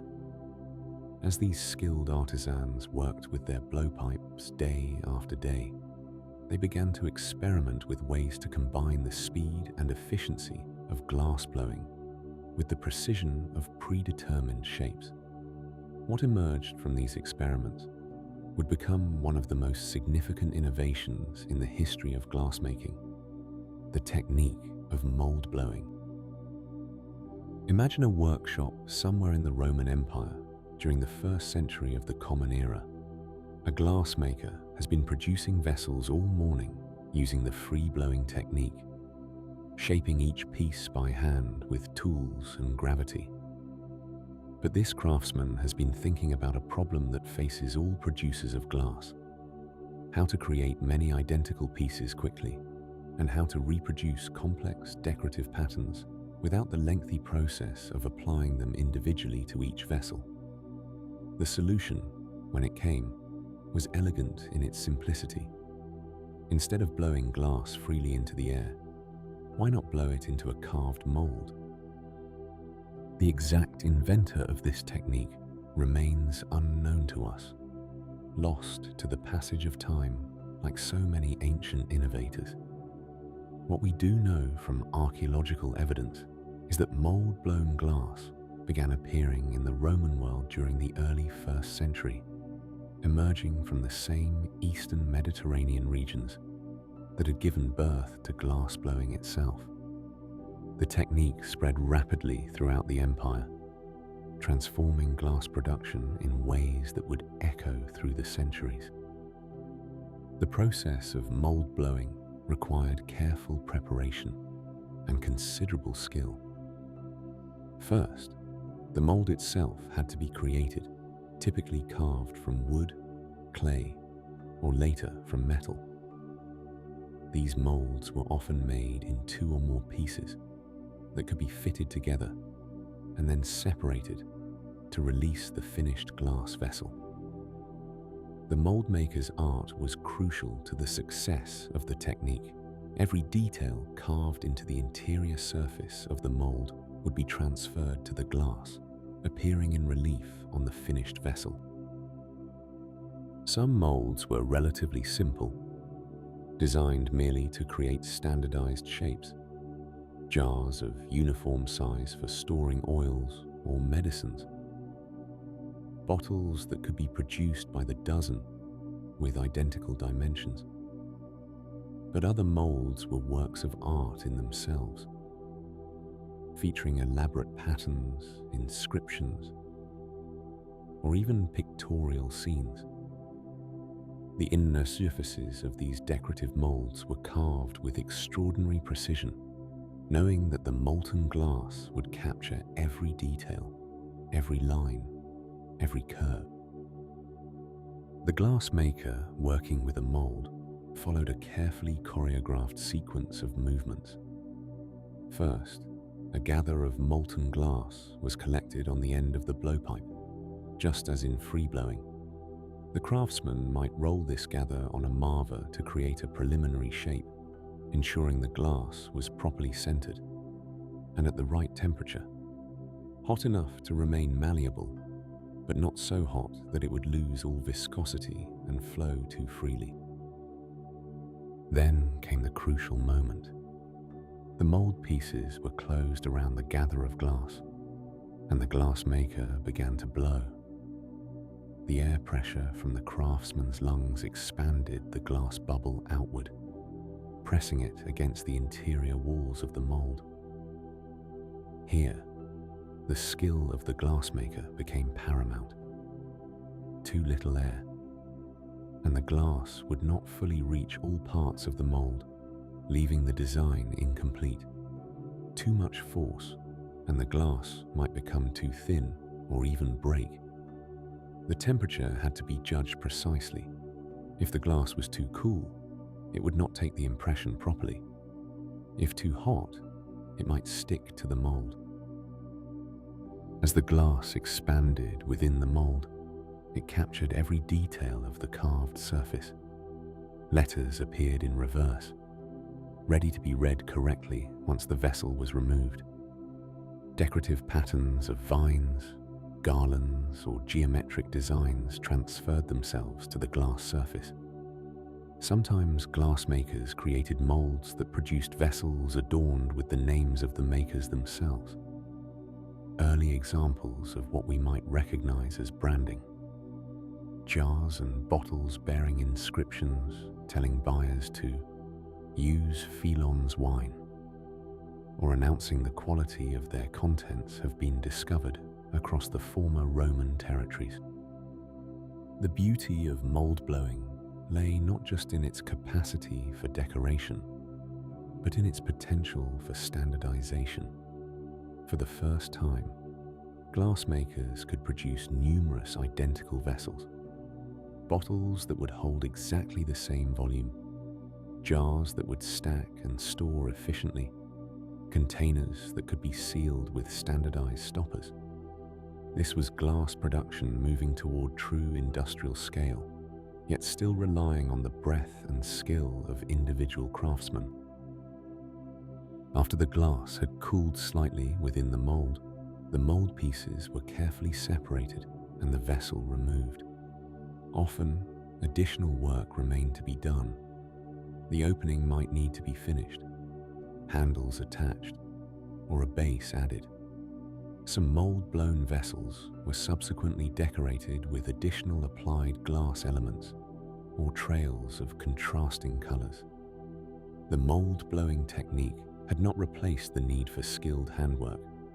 Rather, it had become part of a repertoire of methods that glassmakers could combine in various ways.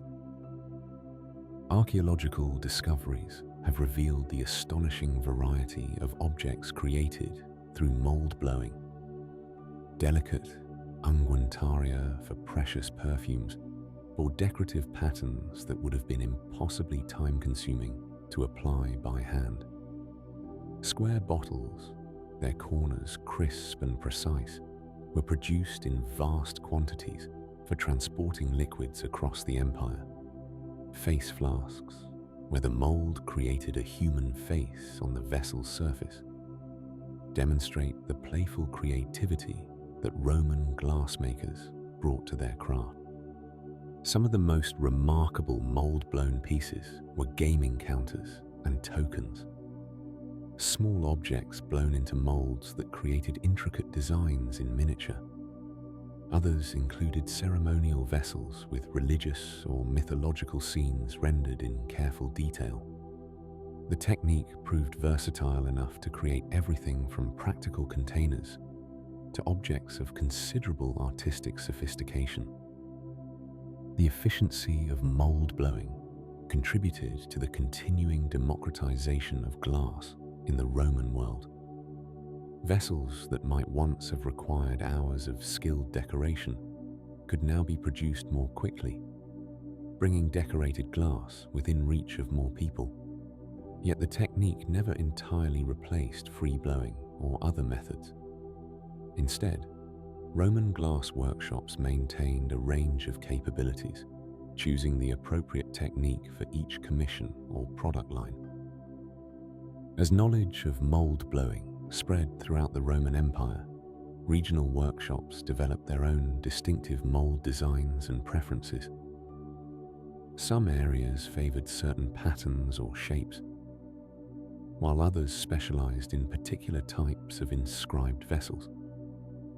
The technique would continue to be used and refined long after the Roman period, becoming a standard part of the glassmaker's craft that would persist through the medieval period and beyond. In the quiet rhythm of the glass workshop, as furnaces glowed and craftsmen worked, the development of mold blowing represented yet another step in humanity's evolving relationship with glass. The journey from those first Mesopotamian beads had led through Egyptian core forming and the revolutionary invention of the blowpipe to this elegant fusion of manual skill and mechanical reproduction.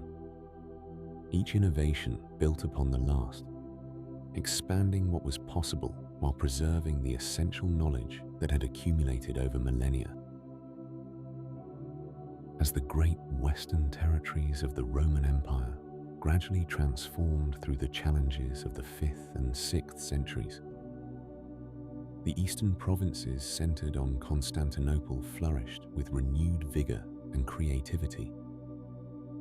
Here, in the city that straddled 2 continents, Byzantine glassmakers inherited the accumulated knowledge of centuries of Roman craftsmanship and began to shape it into something distinctly their own.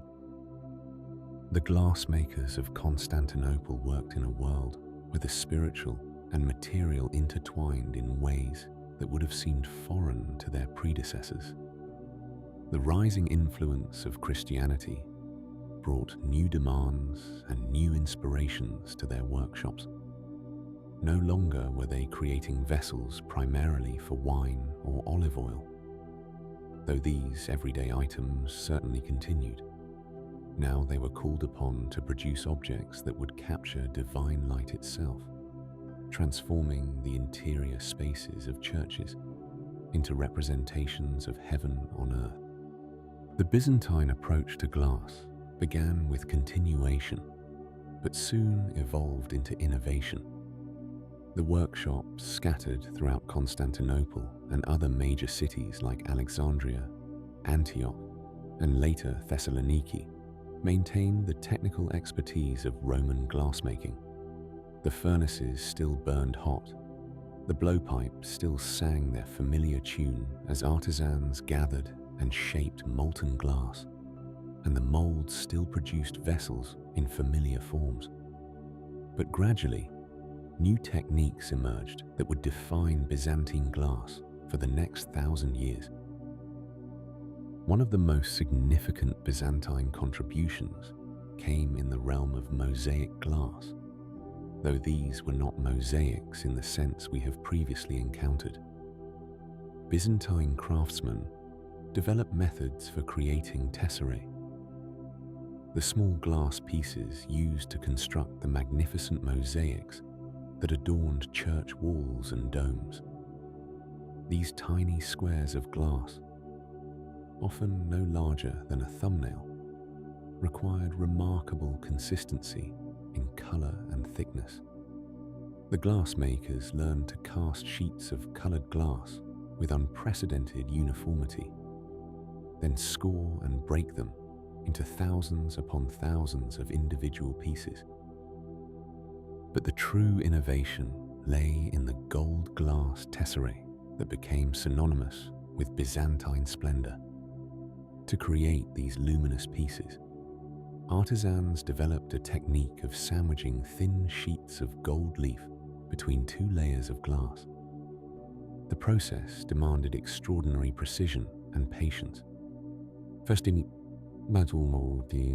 First, they would create a thin base layer of glass, allow it to cool slightly, then carefully apply delicate sheets of gold leaf to the surface. Over this precious metal, they would apply an even thinner protective layer of glass, sealing the gold within. When these tesserae were set into walls and domes, positioned at subtle angles, they caught and reflected candlelight and daylight in ways that seemed to generate illumination from within the walls themselves.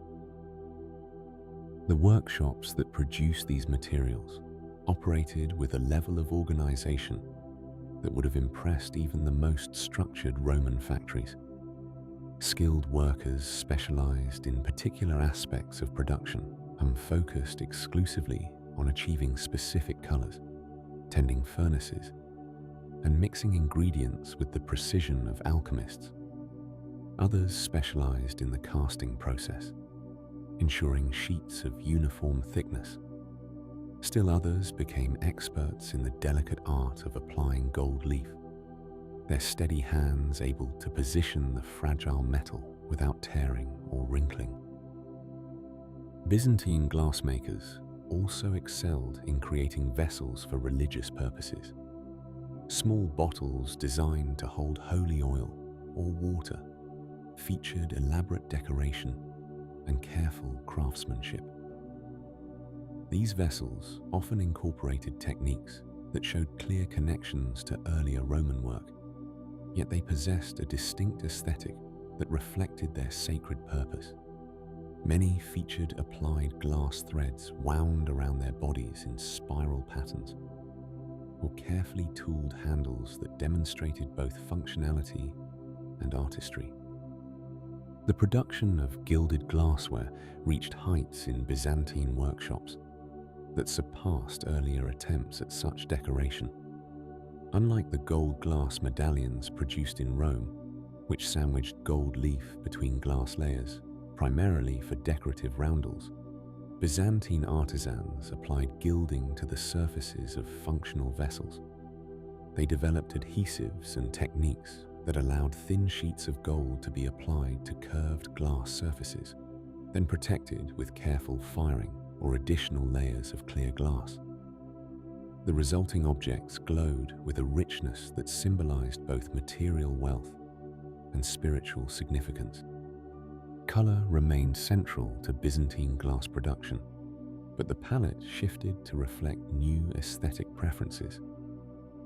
While the vibrant blues and greens of earlier periods continued, Byzantine glassmakers showed particular fondness for deep purples and rich burgundies, colors associated with imperial power and religious authority. The addition of manganese in carefully controlled amounts produced these noble hues, and the knowledge of achieving exactly the right shade became a closely guarded workshop secret. Trade routes that connected Constantinople to distant lands brought new materials and influences to Byzantine glassmakers. From the east came inspiration from Persian artistic traditions, with their emphasis on geometric patterns and stylized natural forms.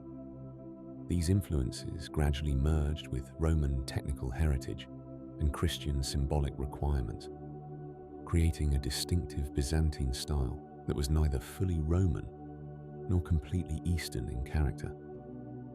The workshops themselves evolved to meet changing needs. While some maintained the traditional structure of Roman glass factories, others developed closer relationships with specific churches or monasteries. These affiliated workshops might produce glass, primarily or exclusively for religious purposes, their artisans working in consultation with religious authorities to ensure that their creations met both technical and theological requirements. The glass they produced wasn't merely decorative, but served a higher purpose in creating spaces conducive to contemplation and worship. As centuries passed, Byzantine glassmaking adapted to changing circumstances. When certain trade routes closed or materials became scarce, craftsmen found alternatives. When new churches required new forms of decoration, techniques evolved. Through periods of prosperity and challenge alike, the fundamental skills passed from master to apprentice in workshops, where the glow of furnaces remained constant, even as empires shifted around them.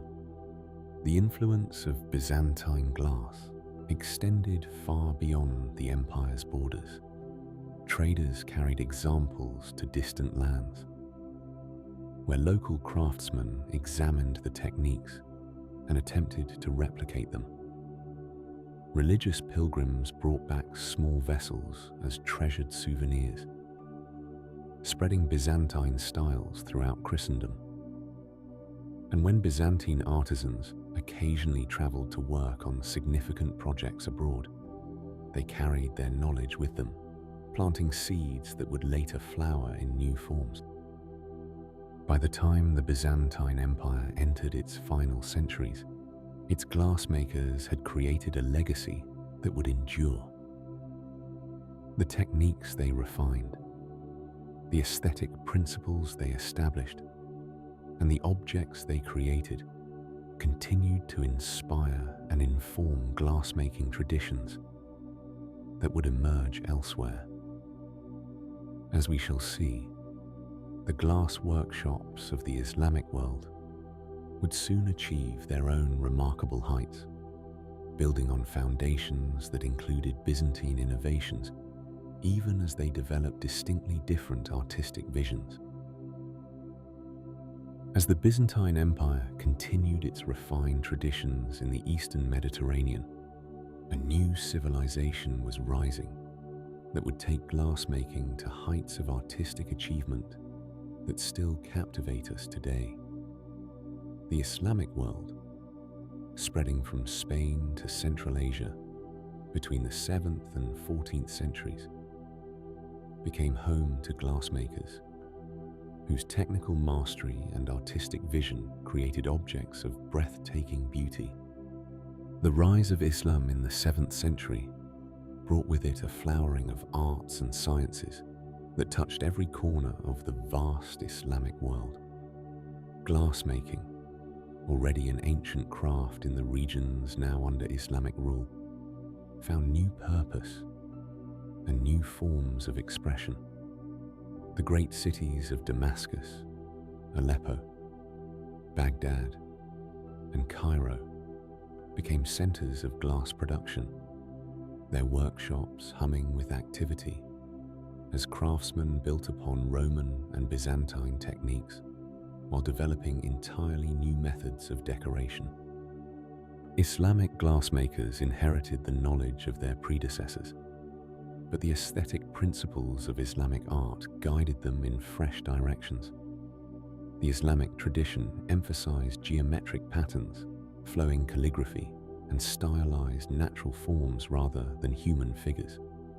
These artistic principles found perfect expression in glass, a material that could be shaped, colored, and decorated with infinite variety. One of the most significant innovations to emerge from Islamic workshops was the technique of luster painting. This remarkable process involved painting glass surfaces with compounds containing metallic oxides, typically silver and copper, mixed with sulfur and ochre. The painted vessel would then be fired in a special reducing kiln with limited oxygen. During this carefully controlled firing, the metallic compounds transformed into a thin metallic film on the glass surface, creating an iridescent sheen that seemed to glow with golden or ruby light depending on the angle of viewing. The luster technique required extraordinary skill and knowledge. The mixture had to be precisely prepared, the painting executed with confidence, and the firing controlled with meticulous attention. Too much oxygen in the kiln would ruin the effect entirely, while too little could damage the glass itself. Yet when executed perfectly, luster painting produced effects that appeared almost magical, as if the glass vessel held light within its very surface. Egyptian glassmakers, particularly those working in Fustat, the old city near modern Cairo, became renowned masters of luster decoration. Their workshop remains, excavated by archaeologists, have yielded fragments showing the evolution of this technique over centuries. The earliest luster pieces from the 8th and 9th centuries display relatively simple patterns, but by the 10th and 11th centuries, Egyptian craftsmen were creating elaborate designs featuring stylized animals, geometric patterns, and flowing arabesque scrollwork. As luster painting flourished in Egypt, glassmakers in Syria developed another decorative technique that would become equally celebrated: enameling. Unlike luster, which created its effects through metallic films, enameling involved painting glass surfaces with colored glass powders suspended in an oily medium. The painted vessel would then be fired at a relatively low temperature, just hot enough to fuse the enamel to the glass surface without deforming the vessel itself. Enameling allowed glassmakers to add brilliant, opaque colors to their creations. Deep blues, rich reds, pure whites, and gleaming gold could all be applied with precision, creating designs of remarkable complexity and vividness. Syrian enamelers often combine their work with gilding, applying gold leaf to glass surfaces and firing it to create permanent golden decoration that would never tarnish or fade. The mosque lamps of Syria represent perhaps the highest achievement of Islamic glass art. These magnificent objects were not true lamps, but rather lampshades, designed to hold a glass container of oil with a floating wick. The whole ensemble suspended by chains in mosques to provide illumination. The finest examples, created in Damascus and Aleppo during the 13th and 14th centuries, display enameling and gilding of extraordinary sophistication. A typical mosque lamp took the form of a bulbous vessel with a wide neck and flaring mouth, with handles attached for the suspension chains. The glass itself was often tinted pale blue or greenish, providing a subtle colored background for the decoration. Enameled bands encircled the vessel, filled with flowing calligraphic inscriptions from the Quran or dedication texts naming the patron who commissioned the lamp. Between these bands, intricate geometric patterns interlaced with stylized floral motifs, all rendered in brilliant enamels and shimmering gold.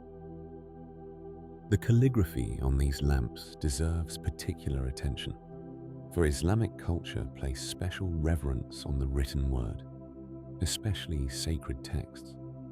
The glassmakers and enamelers who decorated mosque lamps were not merely craftsmen, but artists who had mastered the complex art of Arabic calligraphy. The flowing thuluth script commonly used on these lamps required years of study to execute properly, each letter proportioned and curved according to strict aesthetic principles. To paint such script on the curved surface of a glass vessel, knowing it would be viewed from all angles and in flickering lamplight, demanded both technical skill and artistic sensitivity of the highest order. Beyond mosque lamps, Syrian glassmakers created an array of elegant vessels for daily use and special occasions. Bottles, bowls, cups, and sprinklers for rosewater all received lavish decoration. Some pieces featured medallions with heraldic blazons identifying the officials or nobles who commissioned them. Others displayed scenes of courtly life, with figures engaged in hunting, feasting, or music making, all rendered in the stylized manner characteristic of Islamic art. The workshops themselves were organized around master craftsmen who trained apprentices in the demanding techniques. A young apprentice might spend years learning to gather molten glass, to blow forms of proper proportion, and to work the glass while maintaining its temperature.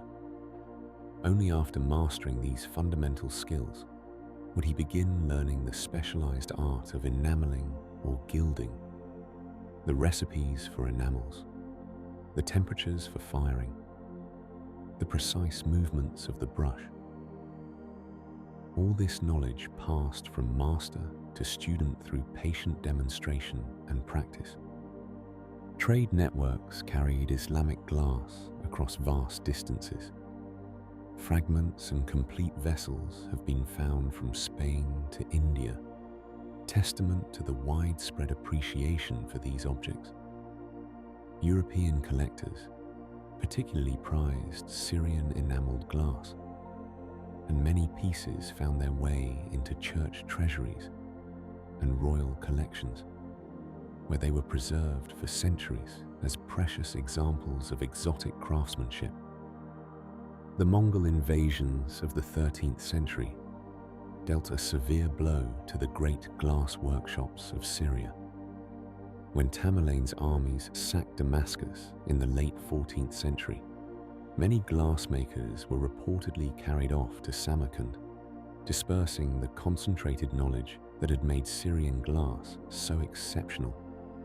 Yet even as the great age of Islamic glassmaking drew to a close, its influence rippled outward, inspiring craftsmen in other lands who would carry the art of glass into new chapters of creativity and innovation. The waters of the Venetian lagoon shimmer with a particular quality of light, reflecting off channels and canals that have carried the commerce of centuries. By the 13th century, this maritime republic had already established itself as a crossroads of east and west, where merchants traded silks, spices, and precious goods from distant lands. Among these treasures, glass had become increasingly important, and Venetian craftsmen were developing techniques that would soon make their city the undisputed center of European glassmaking. The story of Venetian glass truly begins with knowledge brought from the East. As we saw with the Islamic glassmakers, the techniques of enameling and gilding had reached extraordinary heights. Venetian merchants, traveling regularly to Syria and Egypt, observed these methods and brought back both finished pieces and occasionally the craftsmen themselves. In the workshops clustered around Venice, furnaces burned day and night as artisans experimented with formulas and techniques, blending Byzantine traditions, Islamic innovations, and their own creative adaptations. But fire, that essential element for transforming sand into glass, posed a constant threat to a city built largely of wood. Furnaces blazed at temperatures exceeding 1,000 degrees, and sparks from these workshops could ignite catastrophic fires that might sweep through entire neighborhoods. The risk grew more serious as the glassmaking industry expanded. In 1291, the Venetian government made a decision that would shape the future of European glassmaking for centuries to come. All glass furnaces were to be moved from Venice itself to the nearby island of Murano, barely a mile across the water. This relocation served multiple purposes beyond fire prevention. By concentrating all glassmakers on a small island, the Venetian authorities could more easily control and protect their growing glassmaking secrets. The island became a kind of beautiful prison, where glassmakers enjoyed privileges and status far beyond ordinary craftsmen, yet found themselves unable to leave without special permission. The knowledge they possessed was considered a state treasure, too valuable to risk losing to competing cities or nations. On Murano, the glassmaking community developed its own distinct culture. Families who had worked glass for generations built workshops along the island's canals, each furnace representing accumulated knowledge passed from master to apprentice. The constant glow from the furnaces gave the island an otherworldly quality at night, like a place where elemental transformations occurred according to ancient alchemical principles. In many ways, glassmaking did resemble alchemy. The careful combination of ingredients, the application of intense heat, and the miraculous emergence of transparent beauty from opaque materials. The Venetian glassmakers' greatest achievement came with their development of cristallo, a glass of unprecedented clarity. Earlier glass, while beautiful, had typically contained a greenish or yellowish tint from impurities in the raw materials. The Islamic glassmakers had achieved remarkable transparency, but Venetian craftsmen aimed to create something even purer, glass that rivaled the clarity of natural rock crystal, that precious stone that had been carved into vessels for nobles and royalty since ancient times. The formula for cristallo, developed during the 15th century, required extraordinary care in selecting and preparing materials. The glassmakers used pebbles from specific riverbeds, crushed and purified through multiple washings. They added soda made from the ashes of certain coastal plants, particularly berilla from Spain or the Levant. The crucial innovation involved adding manganese dioxide, which had the seemingly magical property of neutralizing the iron impurities that gave glass its greenish color. The Venetians called manganese glassmakers' soap for its clarifying effect. Creating cristallo demanded perfect control of the furnace temperature and timing. The glass had to be heated to complete liquidity, then allowed to cool slightly to just the right consistency for working. Too hot, and it would be too fluid to shape. Too cool, and it would become stiff and liable to crack. Master glassmakers developed an intuitive sense for these precise moments reading the color and movement of the molten glass, the way a sailor reads wind and waves. With cristallo, Venetian glassmakers could create vessels of remarkable delicacy. They shaped wine goblets with impossibly thin walls that seemed to capture and hold light. They crafted elaborate decorative elements, stems twisted into serpentine forms, handles shaped like dragons or dolphins, ornamental wings and fins that seemed to defy the material's fragility. These pieces were not merely functional objects, but sculptures in glass, designed to display the skill of the maker and the wealth of the owner. The fame of Venetian glass spread throughout Europe. Royalty and nobility commissioned pieces for their tables and display cabinets. A set of cristallo goblets became a status symbol, proof of refined taste and international connections. Ambassadors brought Venetian glass as diplomatic gifts. The pieces were valued not just for their beauty, but for their perceived magical properties. Some believed that cristallo would crack or change color if it came into contact with poison, making it a vessel of safety as well as splendor. To maintain their monopoly, the Venetian authorities implemented strict controls. Glassmakers were forbidden to emigrate or reveal their secrets to foreigners. Those who attempted to leave Murano and establish workshops elsewhere faced severe consequences. Their families might be imprisoned, or assassins might be sent to eliminate those who betrayed the Republic's trust. Despite these threats, the temptation to seek fortune abroad proved irresistible to some craftsmen, and gradually, Venetian techniques began to spread to other European centers. Yet even as some secrets escaped, Murano retained its preeminence through constant innovation. Glassmakers there developed latimo, an opaque white glass that resembled porcelain.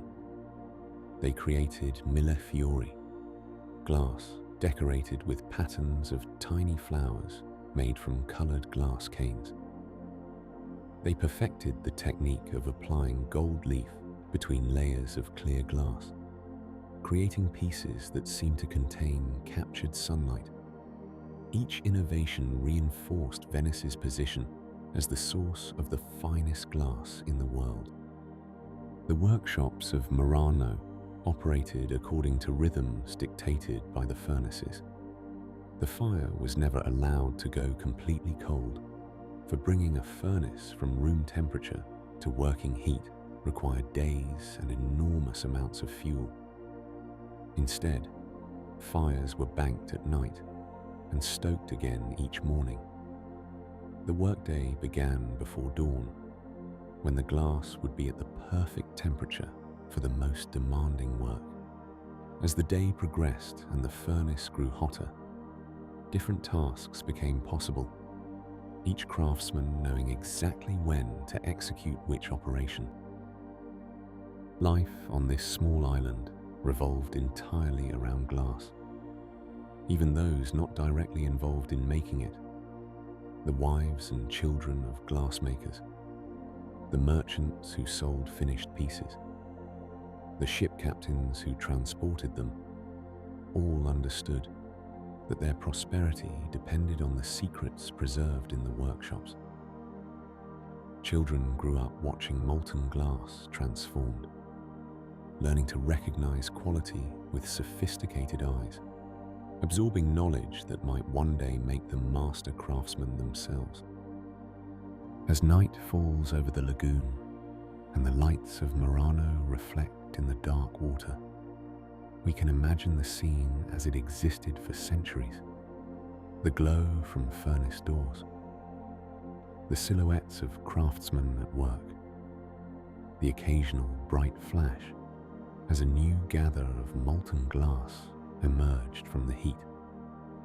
On this small island, human ingenuity had created something precious from the most common of materials, transforming simple sand into transparent wonders that would grace the tables of kings and inspire craftsmen across the continent to pursue their own visions of crystalline perfection. The glassmakers of Murano lived within a world of extraordinary privilege and peculiar constraint, having perfected their cristallo glass that rivaled the clarity of natural crystal. These master craftsmen found themselves elevated to a status few artisans could dream of achieving, yet bound by rules and regulations that govern nearly every aspect of their professional and personal lives. The guilds that organized Venetian glassmaking were ancient institutions by the 14th century, their structures refined over generations to protect both the craft itself and the economic interests of the Republic. The Arte dei Vetrai, the Glassmakers Guild, operated as a state within a state, wielding power that extended far beyond the workshops and furnaces of Murano. To become a member was to enter a brotherhood that would shape one's entire existence, from the hours of rising to the secrets one would carry to the grave. A young boy entering the glass trade began as an apprentice, often around the age of 10 or 12. These children, frequently the sons or nephews of established glassmakers, stepped into a world of heat and careful observation. The apprenticeship system was rigorous and lengthy, typically lasting 7 to 10 years. During this time, the young apprentice would not touch molten glass or work at the furnace except to perform the simplest tasks. Instead, he watched, learned, and performed the endless small duties that kept a workshop functioning. The apprentice's days began before dawn, when the furnaces had to be checked and fed with carefully measured fuel. He learned to recognize the subtle differences in flame color that indicated temperature variations. He carried tools, prepared materials, and swept up the sharp glass fragments that accumulated on workshop floors.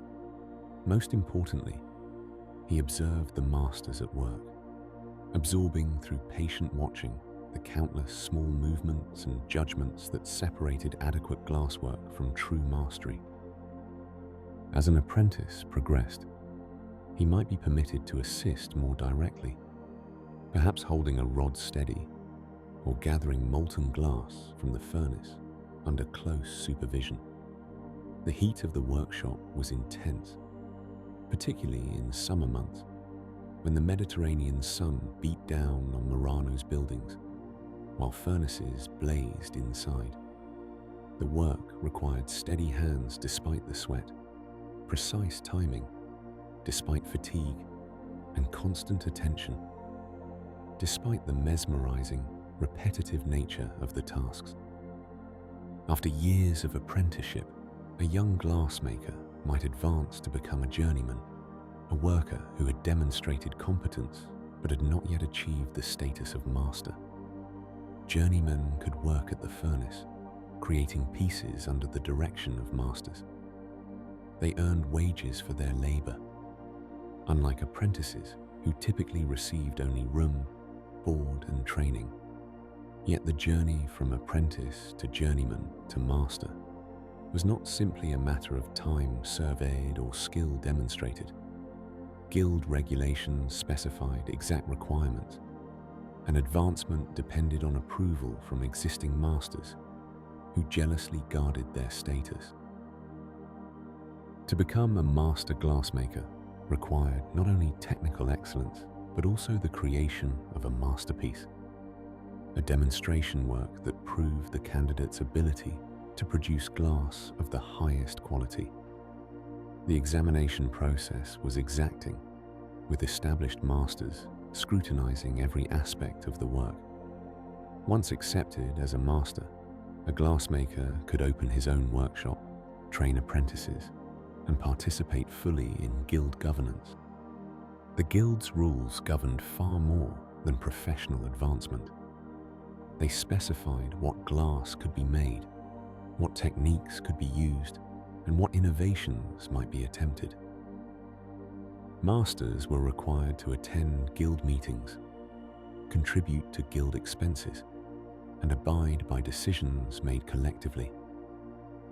The guild regulated prices to prevent undercutting among members, allocated raw materials during times of scarcity, and mediated disputes between workshops. Most significantly, the guild enforced strict secrecy about glassmaking techniques, the formulas for creating cristallo, the methods for achieving particular colors, the precise temperatures and timing required for different techniques. All of these were considered state secrets of the Venetian Republic. Glassmakers swore oaths not to reveal their knowledge to outsiders or to practice their craft beyond Venetian territories. The penalties for breaking these oaths were severe. A glassmaker who left Murano to work elsewhere might find his family imprisoned back on the island. Persistent offenders faced the possibility of assassination by agents of the Republic, a grim reminder that the secrets of Venetian glass were considered matters of state security. Yet this secrecy was balanced by relative privilege within Venetian society. Master glassmakers could marry into noble families, a rare crossing of social boundaries in the rigidly hierarchical world of medieval and Renaissance Italy. Their daughters were considered suitable matches for patrician sons, and glassmakers themselves enjoyed social standing that elevated them above common craftsmen. They could carry swords, a right usually reserved for nobility, and their testimony in legal proceedings carried greater weight than that of ordinary citizens. The workshops themselves were remarkable places, organized with careful attention to both efficiency and safety. The furnace stood at the heart of each establishment, its fires burning continuously for months at a time, since allowing it to cool completely would damage the structure. Around this central feature, workspace was arranged to allow the smooth flow of glass-making activity. Raw materials were stored in one area, finished pieces in another, with working space arranged so that multiple teams could operate simultaneously when needed. A typical workshop employed anywhere from a dozen to several dozen workers, depending on the master's prosperity and the scale of his operations. Teams worked in coordinated groups, with the master gaffer or principal glassblower directing assistants who performed supporting roles. One worker might gather molten glass from the furnace. Another might manipulate tools, while the master focused on shaping and forming the piece. This coordination required practice and familiarity, with teams developing an almost intuitive understanding of each other's movements and needs. The tools of the trade were surprisingly simple, many of them unchanged since Roman times. Blowpipes of varying lengths and diameters, solid pontil rods for holding glass during finishing work, wooden blocks for initial shaping, metal shears for cutting, and various paddles and formers for refining shapes. These basic implements, in skilled hands, could create objects of extraordinary complexity and beauty. The guild maintained standards for tool quality and sometimes organized collective purchases of specialized equipment. Within this structured world, innovation occurred slowly and carefully. A master who developed a new technique or formula could not simply begin using it freely. Significant innovations had to be presented to the guild, examined, and approved. This conservative approach preserved quality and protected the collective interests of guild members.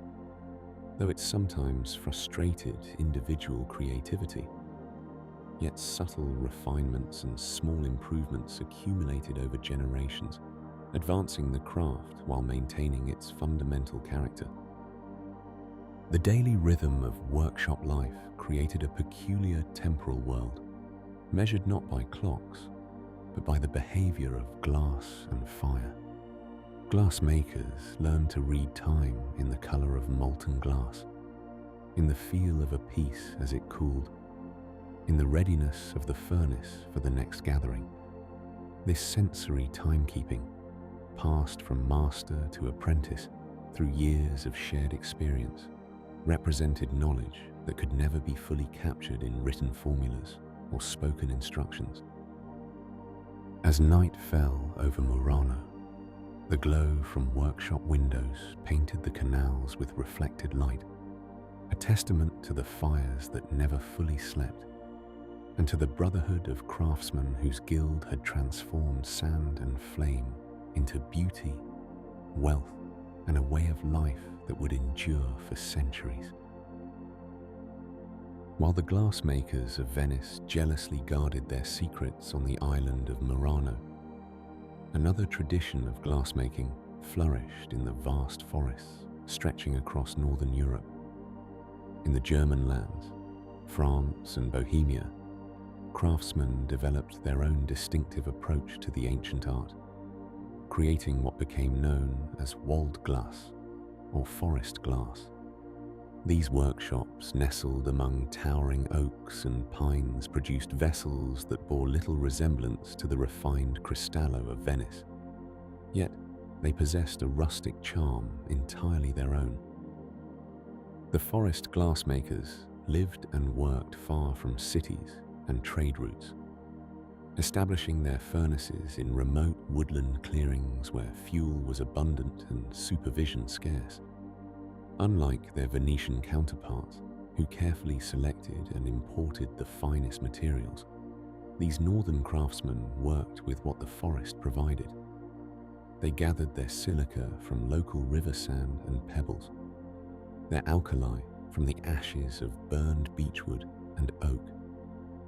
This reliance on forest resources gave their glass its characteristic appearance and shaped an entire way of life. The wood ash used by forest glassmakers contained potassium carbonate rather than the sodium found in the Mediterranean plants favored by Venetian craftsmen. This simple difference in chemistry created glass with a distinctly different character. Forest glass emerged from the furnace with a greenish or brownish tint, caused by iron and other impurities naturally present in the local materials.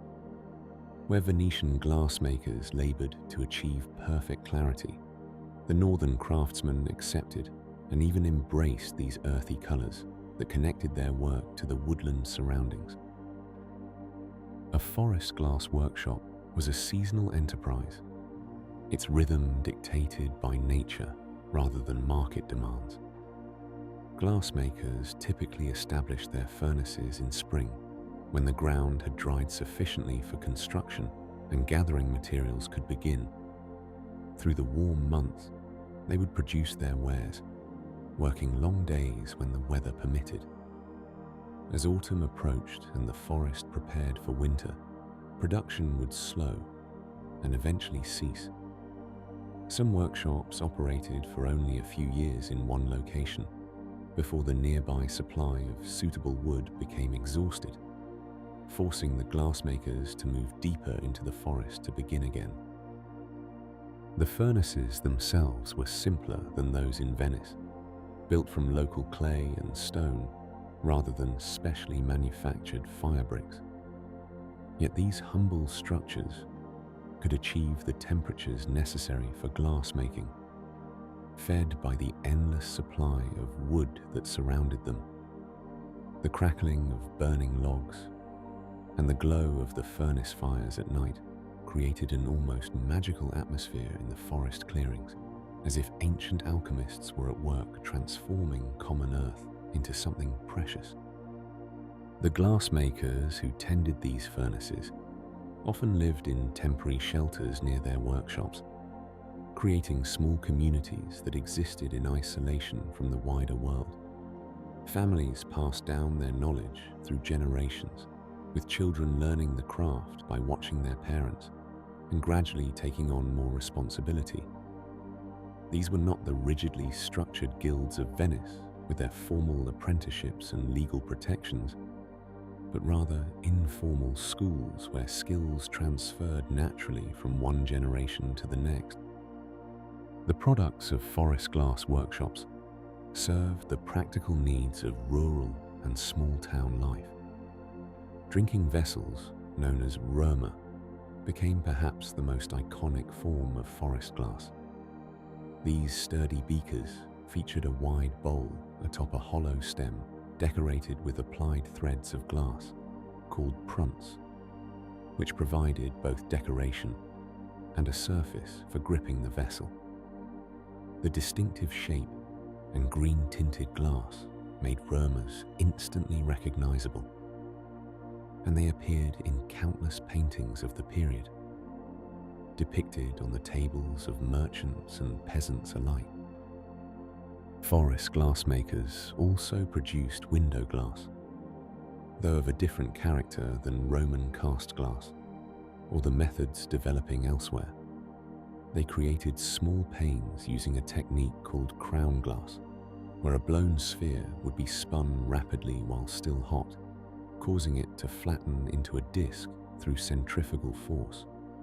The center of this disc, where the blowpipe had been attached, formed a thick knob called a bullseye, while the surrounding glass could be cut into diamond or rectangular panes.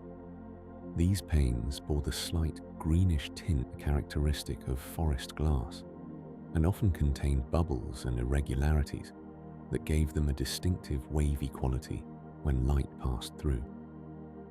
The isolation of forest workshops did not mean complete separation from the broader world of glassmaking.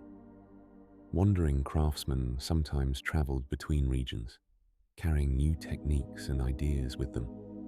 A glassmaker from Bohemia might journey to the German lands seeking work, or a French craftsman might venture eastward, creating connections that slowly spread innovation even in these remote locations. Yet the fundamental character of forest glass remained constant, shaped by the materials at hand and the rhythm of woodland life. As centuries passed, certain forest glass regions developed particular specialties and reputations. Bohemian glassmakers gradually refined their craft, experimenting with different wood ashes and additives to improve the quality of their glass. By using the ashes of particular ferns and other plants, they began producing glass of greater clarity while maintaining their forest-based production methods.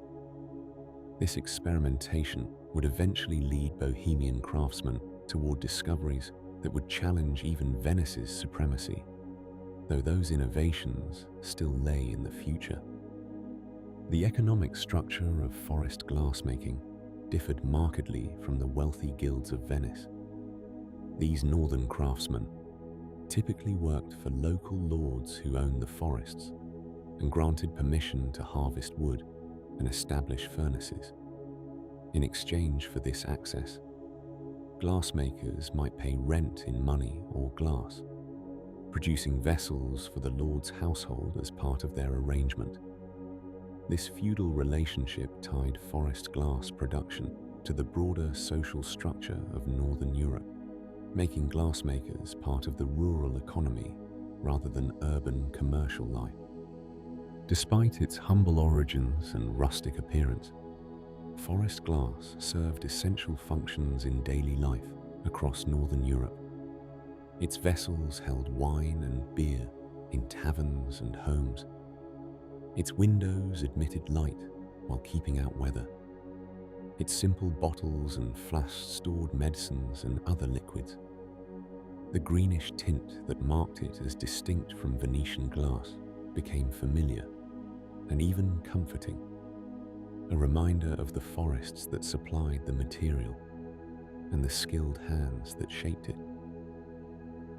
As the seasons turned and forests slowly regenerated where glassmakers had harvested, the tradition of walled glass continued, generation after generation. The skills learned in these woodland clearings would persist for centuries, and the innovations that emerged from forest glass workshops would eventually contribute to new developments in the eternal quest for perfect crystal clarity that occupied glassmakers across the continent. The glassmakers of Europe had long harbored a dream that sparkled just beyond their reach, while the forest glass producers of the north created their sturdy greenish vessels and tableware. A different ambition stirred in workshops from Venice to Prague to London. The goal was simple to state but maddeningly difficult to achieve: to create glass so pure, so transparent, so brilliant that it could rival the clarity of natural rock crystal itself. This quest for perfection would consume generations of glassmakers, each building upon the discoveries of their predecessors, each jealously guarding their own innovations. The search for crystal clarity became not merely a technical challenge, but a matter of prestige, of civic pride, and of substantial economic reward. Clear glass commanded premium prices, adorned the tables of nobility, and reflected the sophistication of the courts that commissioned it. The Venetian glassmakers of Murano had already achieved remarkable success with their cristallo, developed in the mid-15th century by master Angelo Barovia. This nearly colorless glass represented a triumph of careful ingredient selection and precise temperature control. The Venetians discovered that using carefully purified pebbles from the Ticino and Adige rivers, combined with soda ash from coastal plants, could produce a glass of unprecedented clarity. They added manganese dioxide to neutralize the iron impurities that typically gave glass its greenish tint, a technique they called decolorizing the glass. The production of cristallo required patience and skill that tested even the most experienced masters. The ingredients had to be selected with meticulous care, washing the pebbles repeatedly to remove any contaminants. The mixture was then heated slowly, allowing impurities to rise to the surface where they could be skimmed away. The resulting glass, while beautifully clear and light, possessed one significant limitation. It remained relatively soft and could not withstand dramatic temperature changes without cracking. For nearly 2 centuries, Venetian cristallo reigned supreme across Europe. Wealthy patrons paid extraordinary sums for delicate goblets, serving dishes, and ornamental pieces that seemed to capture and hold light like frozen water. The glassmakers of Murano guarded their secrets with fierce determination, and the Venetian state enforced strict laws preventing craftsmen from leaving the city and sharing their knowledge with competitors. Yet secrets, like light through glass itself, have a way of finding passage through barriers.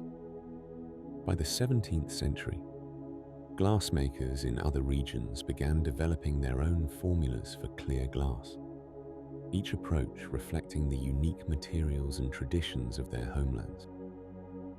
In Bohemia, now part of the modern Czech Republic, glassmakers found themselves at a disadvantage. They lacked access to the coastal plants that provided the soda ash crucial to Venetian formulas. Instead, they worked with potash, a potassium-rich substance derived from burning wood and other plant materials. For generations, this had limited them to producing the greenish forest glass, beautiful in its own way, but unable to compete with Venetian clarity.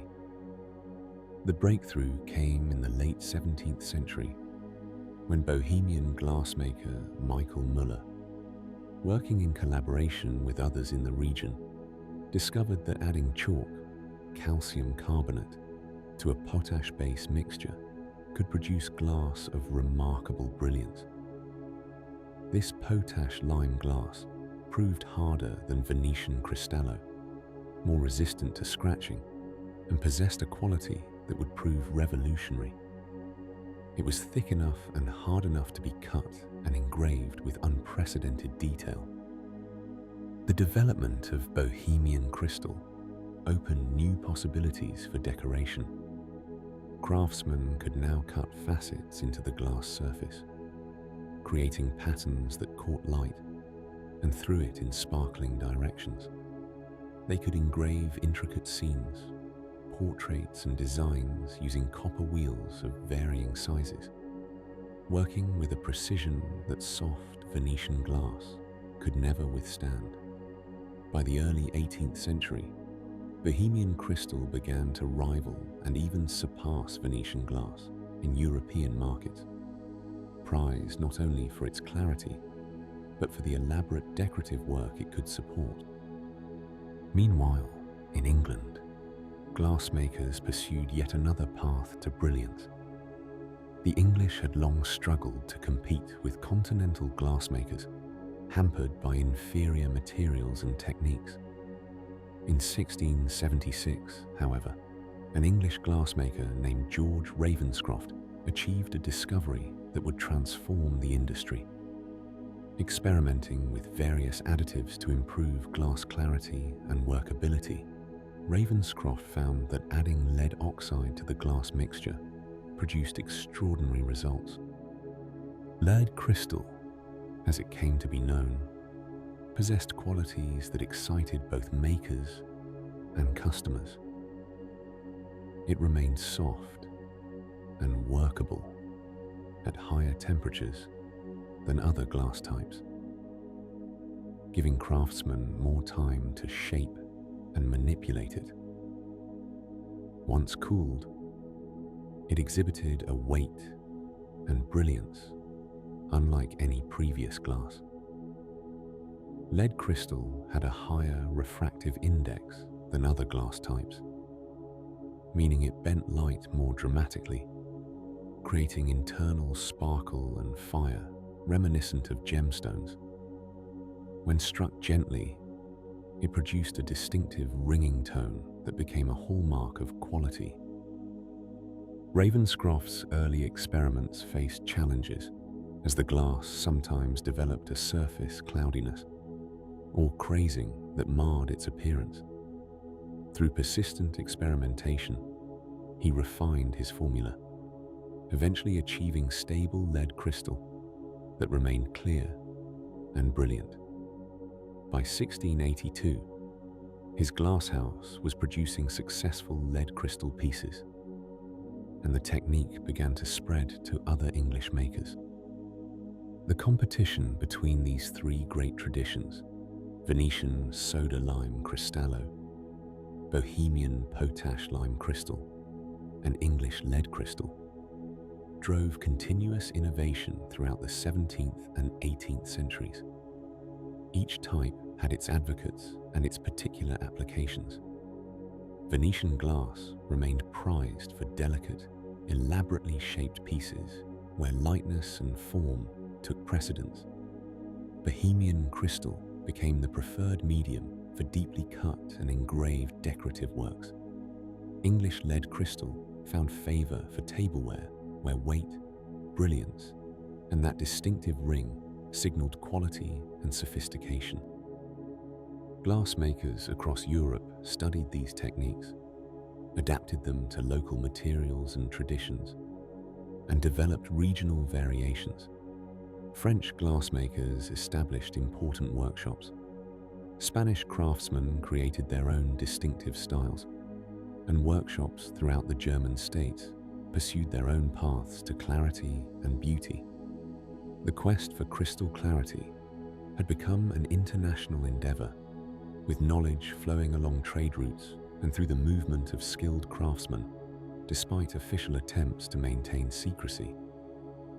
As evening settles over our journey through glassmaking history, we can imagine the workshops of these competing traditions, each furnace glowing with its own carefully tended fire, each master craftsman convinced that their particular formula and technique represented the truest path to capturing light itself in solid form.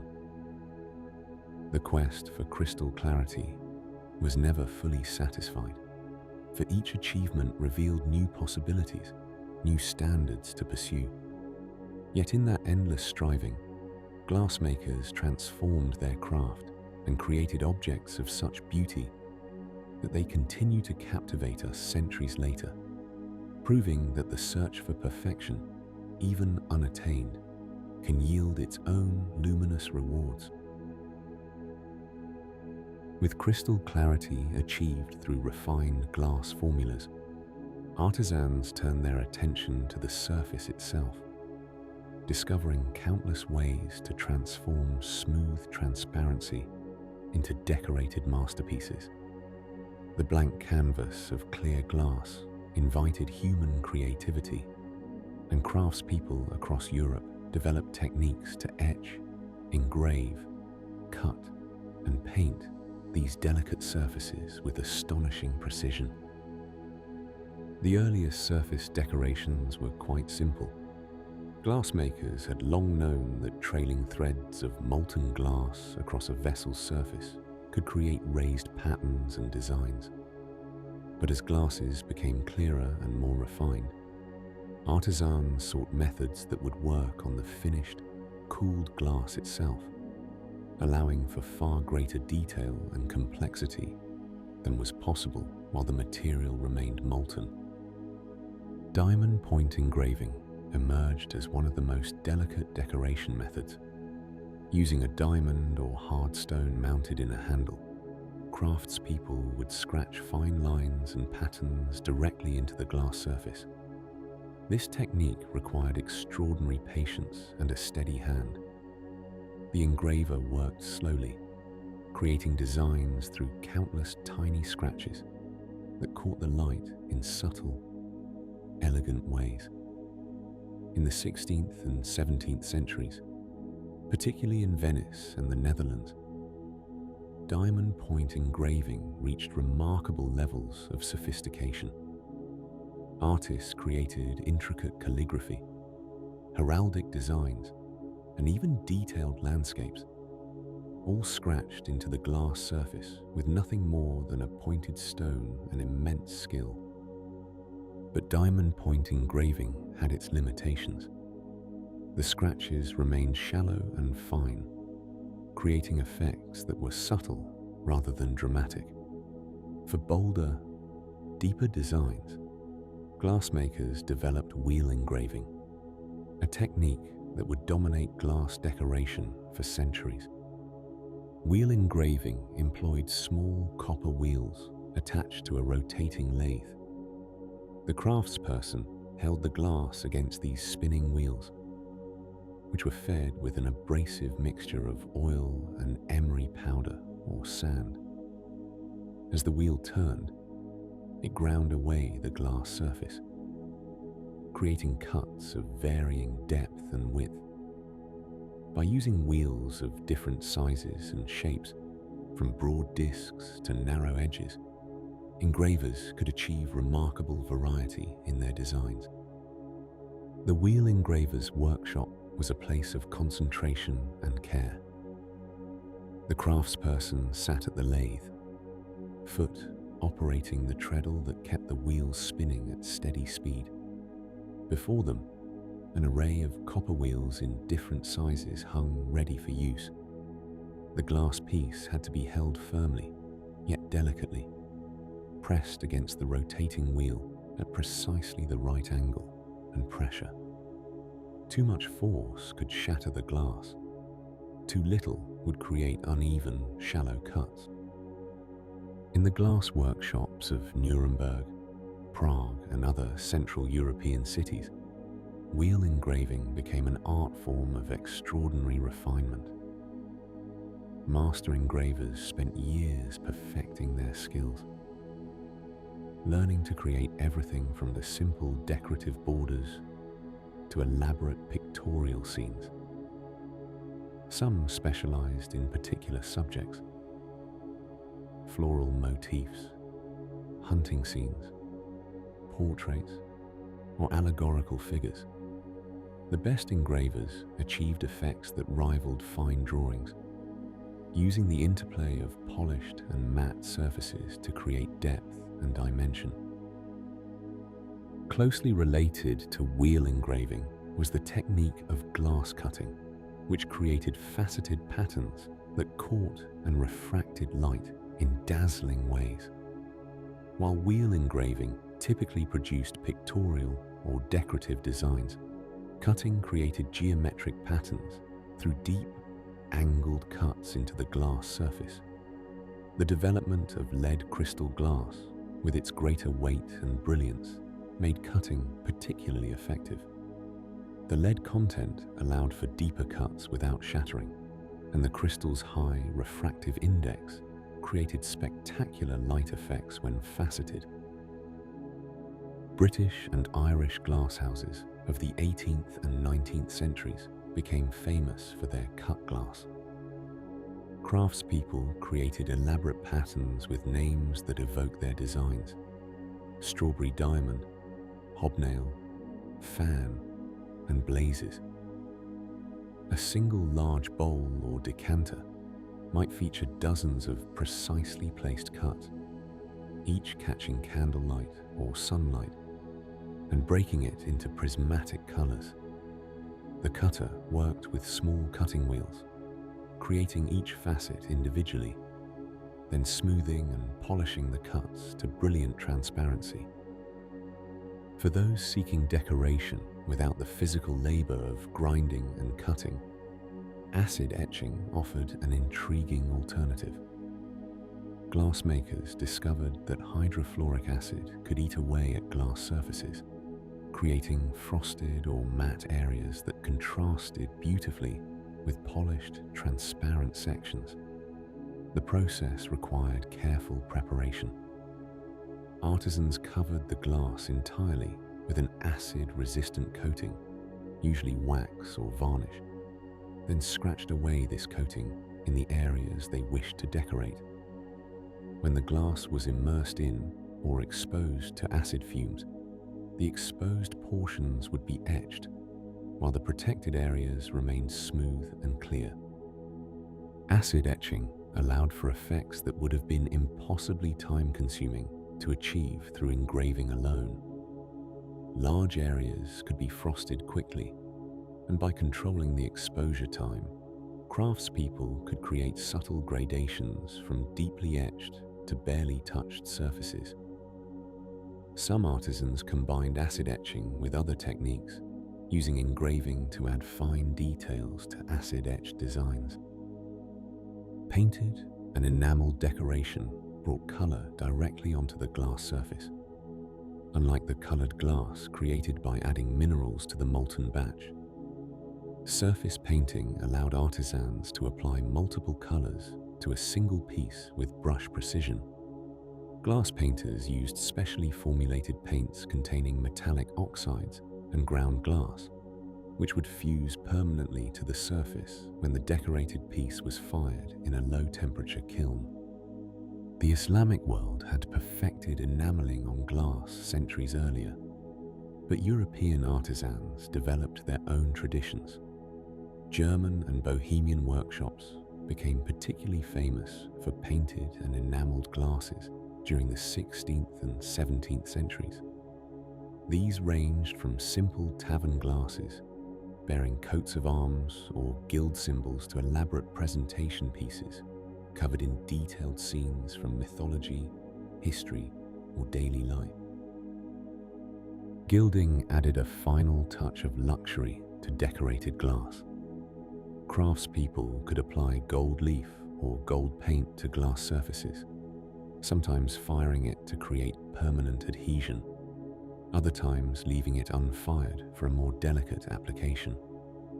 Gilded highlights combined beautifully with engraving, painting, or cutting, adding warmth and richness to the cool transparency of glass. Each decoration technique required its own specialized knowledge, tools, and years of practice. A wheel engraver's skills differed entirely from those of an enameler or cutter. As glassmaking centers matured, craftspeople increasingly specialized, and workshops might employ separate artisans for each decorating method. This specialization allowed for ever greater refinement of individual techniques, while also enabling the combination of multiple decoration methods on a single piece. The decorated glasses emerging from European workshops represented the culmination of thousands of years of glassmaking knowledge. From the simple core-formed vessels of ancient Egypt to these elaborately decorated crystal pieces, each generation had contributed new techniques and refinements. Yet even as artisans perfected these traditional decorative methods, the world was changing. Scientific curiosity was growing, and glass would soon be called upon to serve purposes far beyond decoration and daily use, opening windows into realms both impossibly distant and impossibly small. As the 17th century dawned across Europe, glass was no longer merely beautiful. It was becoming essential to a new kind of human endeavor, one that would reshape our understanding of everything from the stars above to the invisible world beneath our feet. The same material that had graced Venetian banquet tables and caught candlelight in palace windows was about to open doors into realms no human eye had ever witnessed. In the Netherlands, a spectacle maker named Zacharias Janssen was experimenting with multiple lenses arranged in a tube. The glass required for such work needed qualities that purely decorative vessels had never demanded. Each lens had to be ground with extraordinary precision, its curves mathematically exact, its composition free from the bubbles and impurities that might charm the eye in a drinking glass, but would render an optical instrument useless. The glassmakers who supplied these early lens crafters found themselves learning an entirely new vocabulary of perfection. Around the same time in Italy, Galileo Galilei was peering through carefully arranged glass lenses at the night sky. The telescope he refined in 1609 required glass blanks of unprecedented uniformity.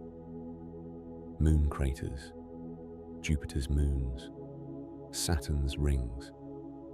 All these wonders depended on glass, pure enough to gather and focus light without distortion. The glass makers of Murano, already legendary for their cristallo, now faced requests that challenged even their celebrated skills. Scientists needed glass that was not just clear, but optically consistent throughout, without the slight variations in density or composition that the eye might forgive, but that would scatter starlight into confusion. The collaboration between glassmakers and natural philosophers, as scientists were then called, became a dance of mutual advancement. When Robert Hooke in England wanted to examine the tiny structures of insects, cork, and fabric fibers, he needed lenses that could magnify 50, 60, even 100 times.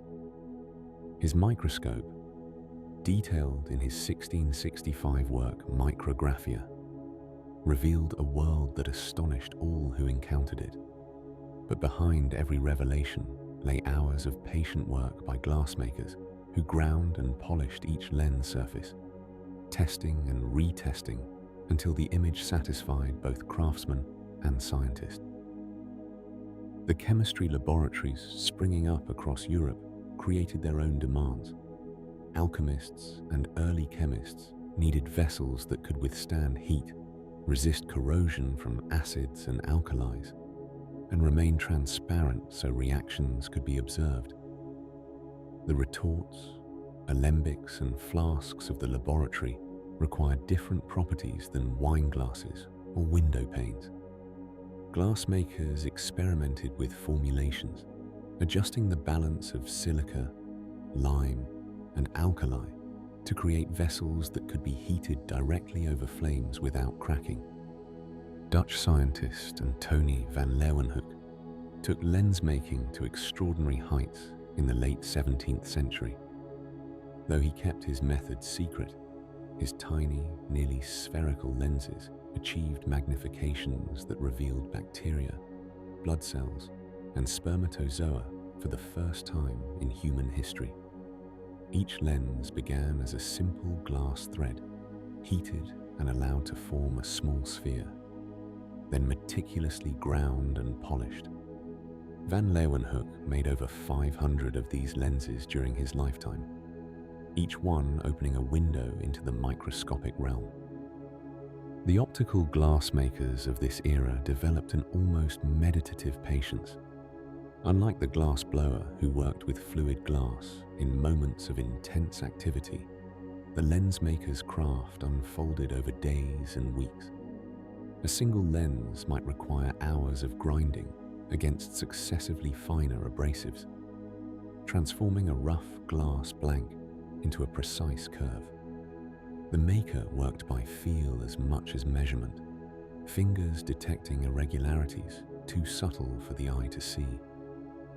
Between grinding sessions, the glass rested, and the maker's hands rested with it, recovering from the steady pressure of this exacting work. Newton's experiments with prisms in the 1660s revealed that white light contained all the colors of the rainbow. But these experiments also highlighted a problem that would occupy glassmakers and scientists for generations. Different colors of light bent at slightly different angles when passing through glass, creating color fringes around images viewed through lenses. This chromatic aberration limited the power and clarity of telescopes and microscopes. Solving it would require developing different types of glass with varying optical properties that could be combined to cancel out these color distortions. The thermometer, the barometer, and other scientific instruments relied on glass tubes of extreme uniformity, creating a tube with walls of constant thickness and a bore of consistent diameter demanded skills that pushed the glassblower's art in new directions. These instruments needed to be reliable and reproducible, each thermometer responding to temperature in the same way as every other.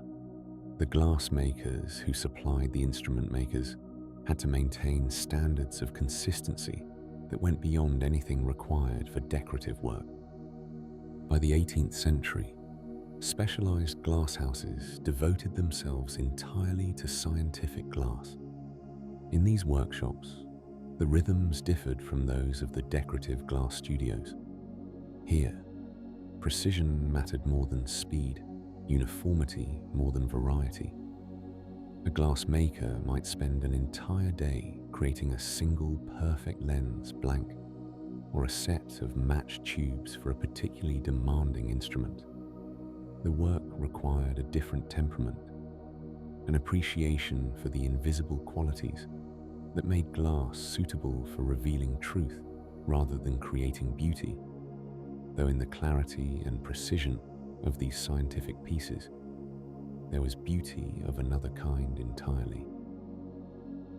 The optical workshops of London, Paris, and German university towns became centers of innovation where craftsmen and scholars worked side by side. When a scientist needed to see something new, a glassmaker found a way to make it visible. When a glassmaker discovered a new formulation or technique, scientists found new applications. This partnership between hand and mind, between craft and inquiry, accelerated the pace of discovery in ways neither could have achieved alone. The glass that allowed us to see Saturn's rings, or the cells in a leaf, connected back through an unbroken chain to those ancient Mesopotamian glassmakers who first learned to transform sand into something transparent. But now, transparency itself had become a tool for truth-seeking, a window not just to let light into rooms, but to extend human vision into realms previously hidden. The same furnaces that had once produced beads and vessels now created the means to expand human knowledge itself. As the 18th century progressed into the 19th, the demand for scientific glass would only grow. But already, in these early centuries of the scientific revolution, glass had proven itself indispensable to human understanding. The craft that had begun with decoration and utility had found yet another purpose, one that would eventually help us understand the very atoms from which glass itself was made. The quiet workshops and forest furnaces that had shaped glass for millennia were about to undergo a transformation as profound as any in the craft's long history. As the 19th century dawned, the steady rhythm of hand tools and the careful breath of individual craftsmen would soon be joined by the hiss of steam and the mechanical precision of machines powered by the industrial age. In the early decades of the 1800s, most glass was still produced much as it had been for generations. Skilled blowers gathered molten glass on their pipes, shaping vessels with breath and hand tools, while window glass emerged from the spinning of crown glass or the blowing of broad cylinders. Each piece bore the subtle irregularities that marked it as the work of human hands. But demands were changing. Growing cities needed more windows. Expanding industries required countless bottles, and households across the industrializing world sought affordable glassware for their tables. The first major innovation arrived quietly in the American town of Cambridge, Massachusetts, where a furniture maker named Deming Jarvis established the Boston and Sandwich Glass Company in 1825. Jarvis had been experimenting with mechanical pressing, a technique that would revolutionize how everyday glass objects were made. Instead of blowing glass into molds, pressing forced molten glass into metal molds using a mechanical plunger. A worker would gather a blob of molten glass and drop it into a mold, and then a pressing mechanism would push down from above, forcing the glass to take the shape of the mold's interior. The pressed glass process happened quickly, requiring far less skill than traditional glass blowing. Within seconds, a complete dish, bowl, or decorative object emerged from the mold, its surface often covered in intricate patterns that had been carved into the metal. The technique proved particularly suited to creating tableware with elaborate geometric or lacy designs that caught and reflected light in appealing ways. These pressed glass objects became known as lacy glass, and they brought decorative glassware within reach of ordinary families for the first time. Factories producing pressed glass multiplied rapidly throughout New England and the Midwestern United States during the 1830s and 1840s. The speed of production was remarkable. Where a skilled glassblower might create a dozen pieces in a day, a pressing operation could produce hundreds. The glass itself might be slightly heavier and less refined than hand-blown work, but for most purposes, it served admirably. and the price made it accessible to nearly everyone. Meanwhile, in Europe, glassmakers pursued mechanization along different paths. The production of window glass remained particularly labor-intensive, and inventors sought ways to create flat glass more efficiently. In the 1830s, improvements to the cylinder method allowed workers to blow larger cylinders of glass, which were then split lengthwise and flattened into sheets. Steam-powered cutting and polishing equipment made the process faster and more consistent. The production of bottles, which had grown enormously important with the rise of commercial beverages and medicines, also attracted mechanical innovation.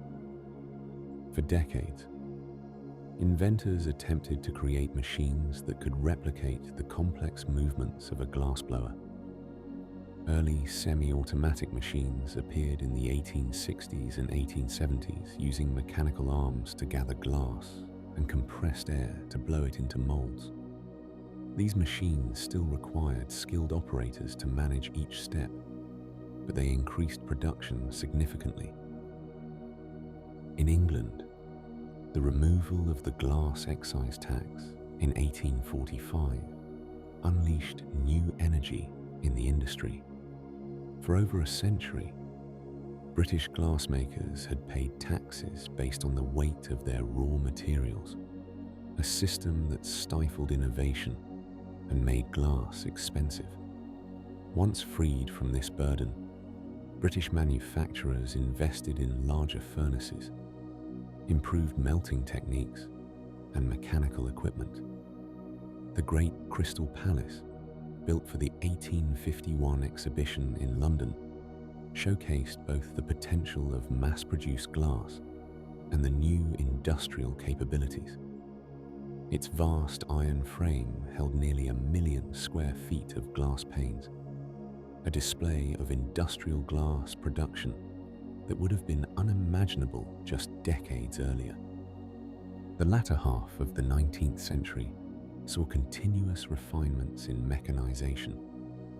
Steam power drove cutting wheels for creating decorative patterns, operated polishing machines that gave glass surfaces brilliant clarity, and powered the mixing equipment that ensured more consistent glass composition. Furnaces grew larger and more efficient, with improved designs that maintained more stable temperatures and allowed continuous melting rather than batch production. In the 1880s, an important development emerged for producing sheet glass. The process involved pouring molten glass onto large iron tables and then rolling it flat with heavy rollers. This rolled plate glass could be made in larger sizes than cylinder glass, though it required extensive grinding and polishing to achieve optical clarity. Factories dedicated to plate glass production became massive operations, with long production lines where glass moved from pouring tables through grinding shops to polishing rooms, each step now aided by steam-powered machinery. The manufacture of bottles achieved full mechanization near the end of the century. In 1903, Michael Owens, an American inventor who had worked his way up from child laborer in a glass factory, perfected an automatic bottle-making machine. The Owens machine used vacuum suction to gather molten glass from a tank furnace, delivered it to molds, blew the bottles, and removed them, completing the entire process without human hands touching the glass. A single machine could produce thousands of bottles per day, 100 times more than a skilled glassblower. Yet even as mechanization transformed production, the essence of glass itself remained unchanged. The fundamental chemistry of silica, soda, and lime that ancient craftsmen had discovered still formed the basis of most glass. What had changed was the scale and speed. Where once a furnace might hold a few hundred pounds of glass, tended by a small workshop, Industrial furnaces now contain tons of molten material feeding continuous production lines. The rise of new applications drove further innovation. Thomas Edison's development of the incandescent light bulb in 1879 created demand for millions of thin glass bulbs, each requiring precise manufacturing. Specialized machines were developed to blow these delicate forms quickly and consistently. The same decade saw glass insulators become essential for telegraph and telephone lines. Glass chimneys protect oil and gas lamps, and glass jars preserve food through new canning methods. Throughout this industrial transformation, some traditional craftsmanship persisted. Fine tableware, artistic pieces, and specialized scientific glassware still required the skill of trained glassblowers. The great glass houses of Europe continued producing elegant hand-blown crystal, even as factories churned out pressed tumblers. The two approaches existed side by side, serving different needs and different markets. As the 19th century drew to a close, glass had completed its transformation from a precious material to industrial commodity. The same substance that had once adorned pharaohs now filled ordinary kitchens. The craft that had been guarded by secretive guilds now operated in vast factories. Yet the fundamental wonder remained unchanged. Sand, subjected to fire and shaped by human ingenuity, still emerged as something transparent and luminous, catching light in ways that continued to delight the eye and serve countless purposes in an increasingly modern world. As we arrive at the end of our journey through glass, we find ourselves in a curious place where the ancient and the modern meet and merge. The story of glassmaking, which began with sand melting in fires thousands of years ago, has not concluded, but continues to evolve in unexpected ways. In workshops and studios around the world today, artisans still gather molten glass on the end of blowpipes, just as their predecessors did 2,000 years ago along the Syrian coast. The steady breath, the rotating motion, the careful timing required to shape glass before it cools. These skills connect contemporary craftspeople to an unbroken chain of knowledge stretching back through centuries. When a modern glassblower inflates a bubble of molten glass, they perform the same fundamental action that revolutionized the craft in the decades before the Common Era. The studio glass movement, which emerged in the 1960s, brought ancient techniques into the realm of fine art.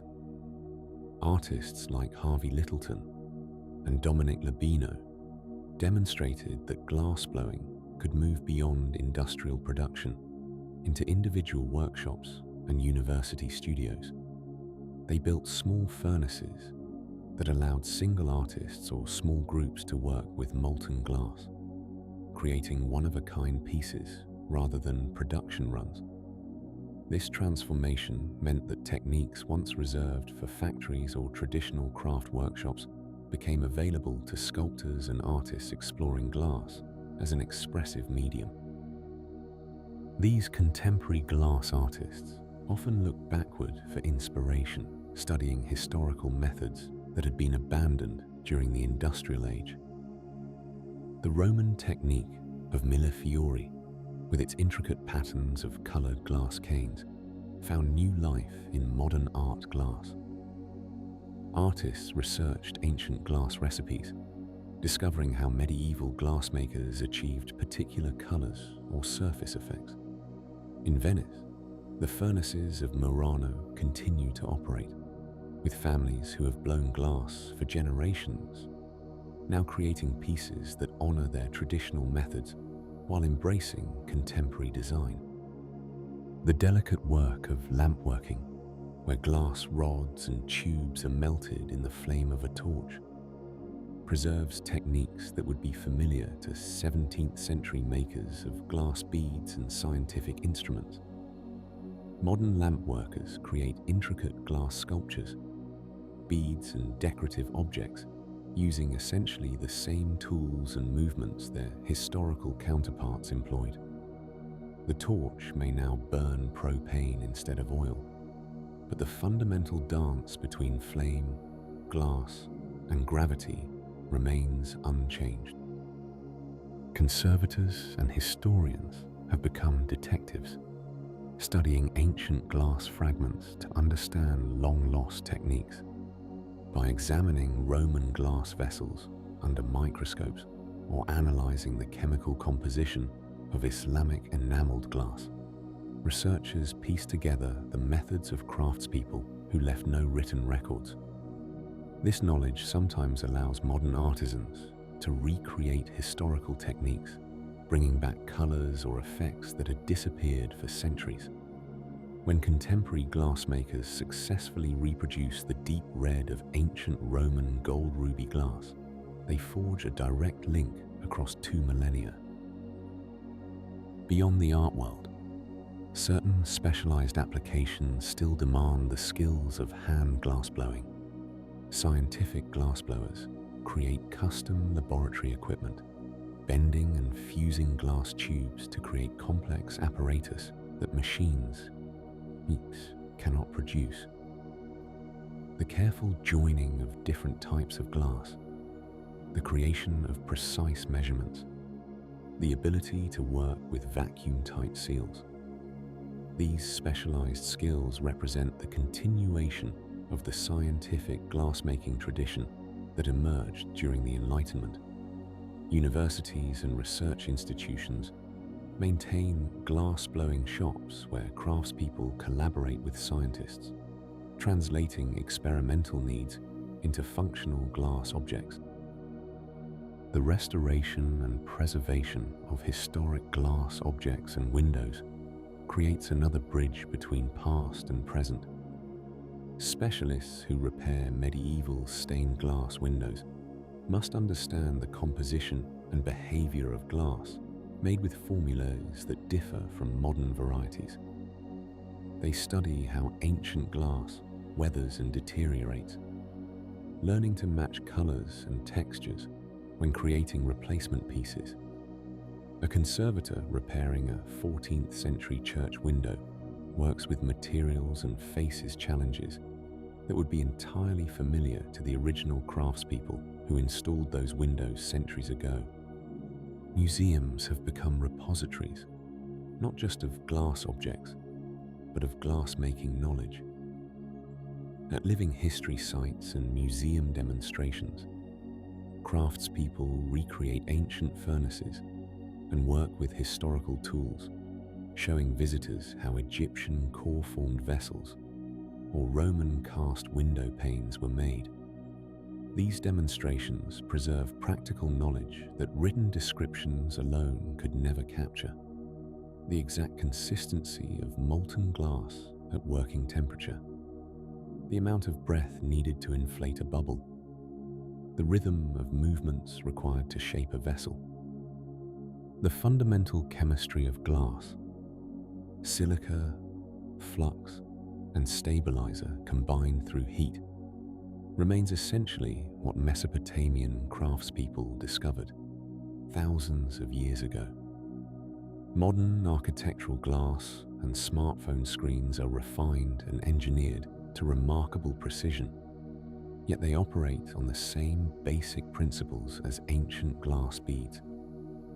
The transformation of sand into a transparent solid through the application of heat represents a kind of alchemy that still captures human imagination, just as it must have amazed those who first witnessed it. In a world of synthetic materials and digital fabrication, glass retains something elemental and primal. It connects us to earth through its primary ingredient, to fire through its formation, to breathe through the blowing process, and to water through its fluid movement when molten. Perhaps this connection to fundamental elements explains why glass continues to fascinate us, why artists and craftspeople still choose to work with a material that demands respect, skill, and patience. As you drift towards sleep, consider that the window glass nearby, the screen of a device, or the drinking glass on a bedside table all carry within them the legacy of countless glassmakers across time. Each transparent surface embodies knowledge accumulated over millennia, how to mix ingredients, control temperature, shape molten material, and create clarity from sand. The story of glass is not a tale of the past, but an ongoing narrative, written in workshops and studios where the ancient craft continues, transformed yet recognizable, connecting us to the moment when someone first saw sand turn clear and recognized magic in that transformation. The glowing furnace, the gathered glass, the careful shaping. These continue, a bright thread running from the ancient world into our present and onward into whatever future awaits this remarkable material. As we bring to a close our journey through the ancient art of glassmaking, from those first shimmering beads in Mesopotamia to the translucent windows of Rome, we hope these stories of human ingenuity and craftsmanship have gently carried you through the evening. Thank you for joining us on this peaceful exploration. If these calm adventures have brought you comfort, we'd love to have you with us again. Like, subscribe, and share your thoughts in the comments below. And now, as the night deepens and your mind settles, we wish you the sweetest of dreams. Good night, fellow dreamer, and may your sleep be restful and your dreams be kind.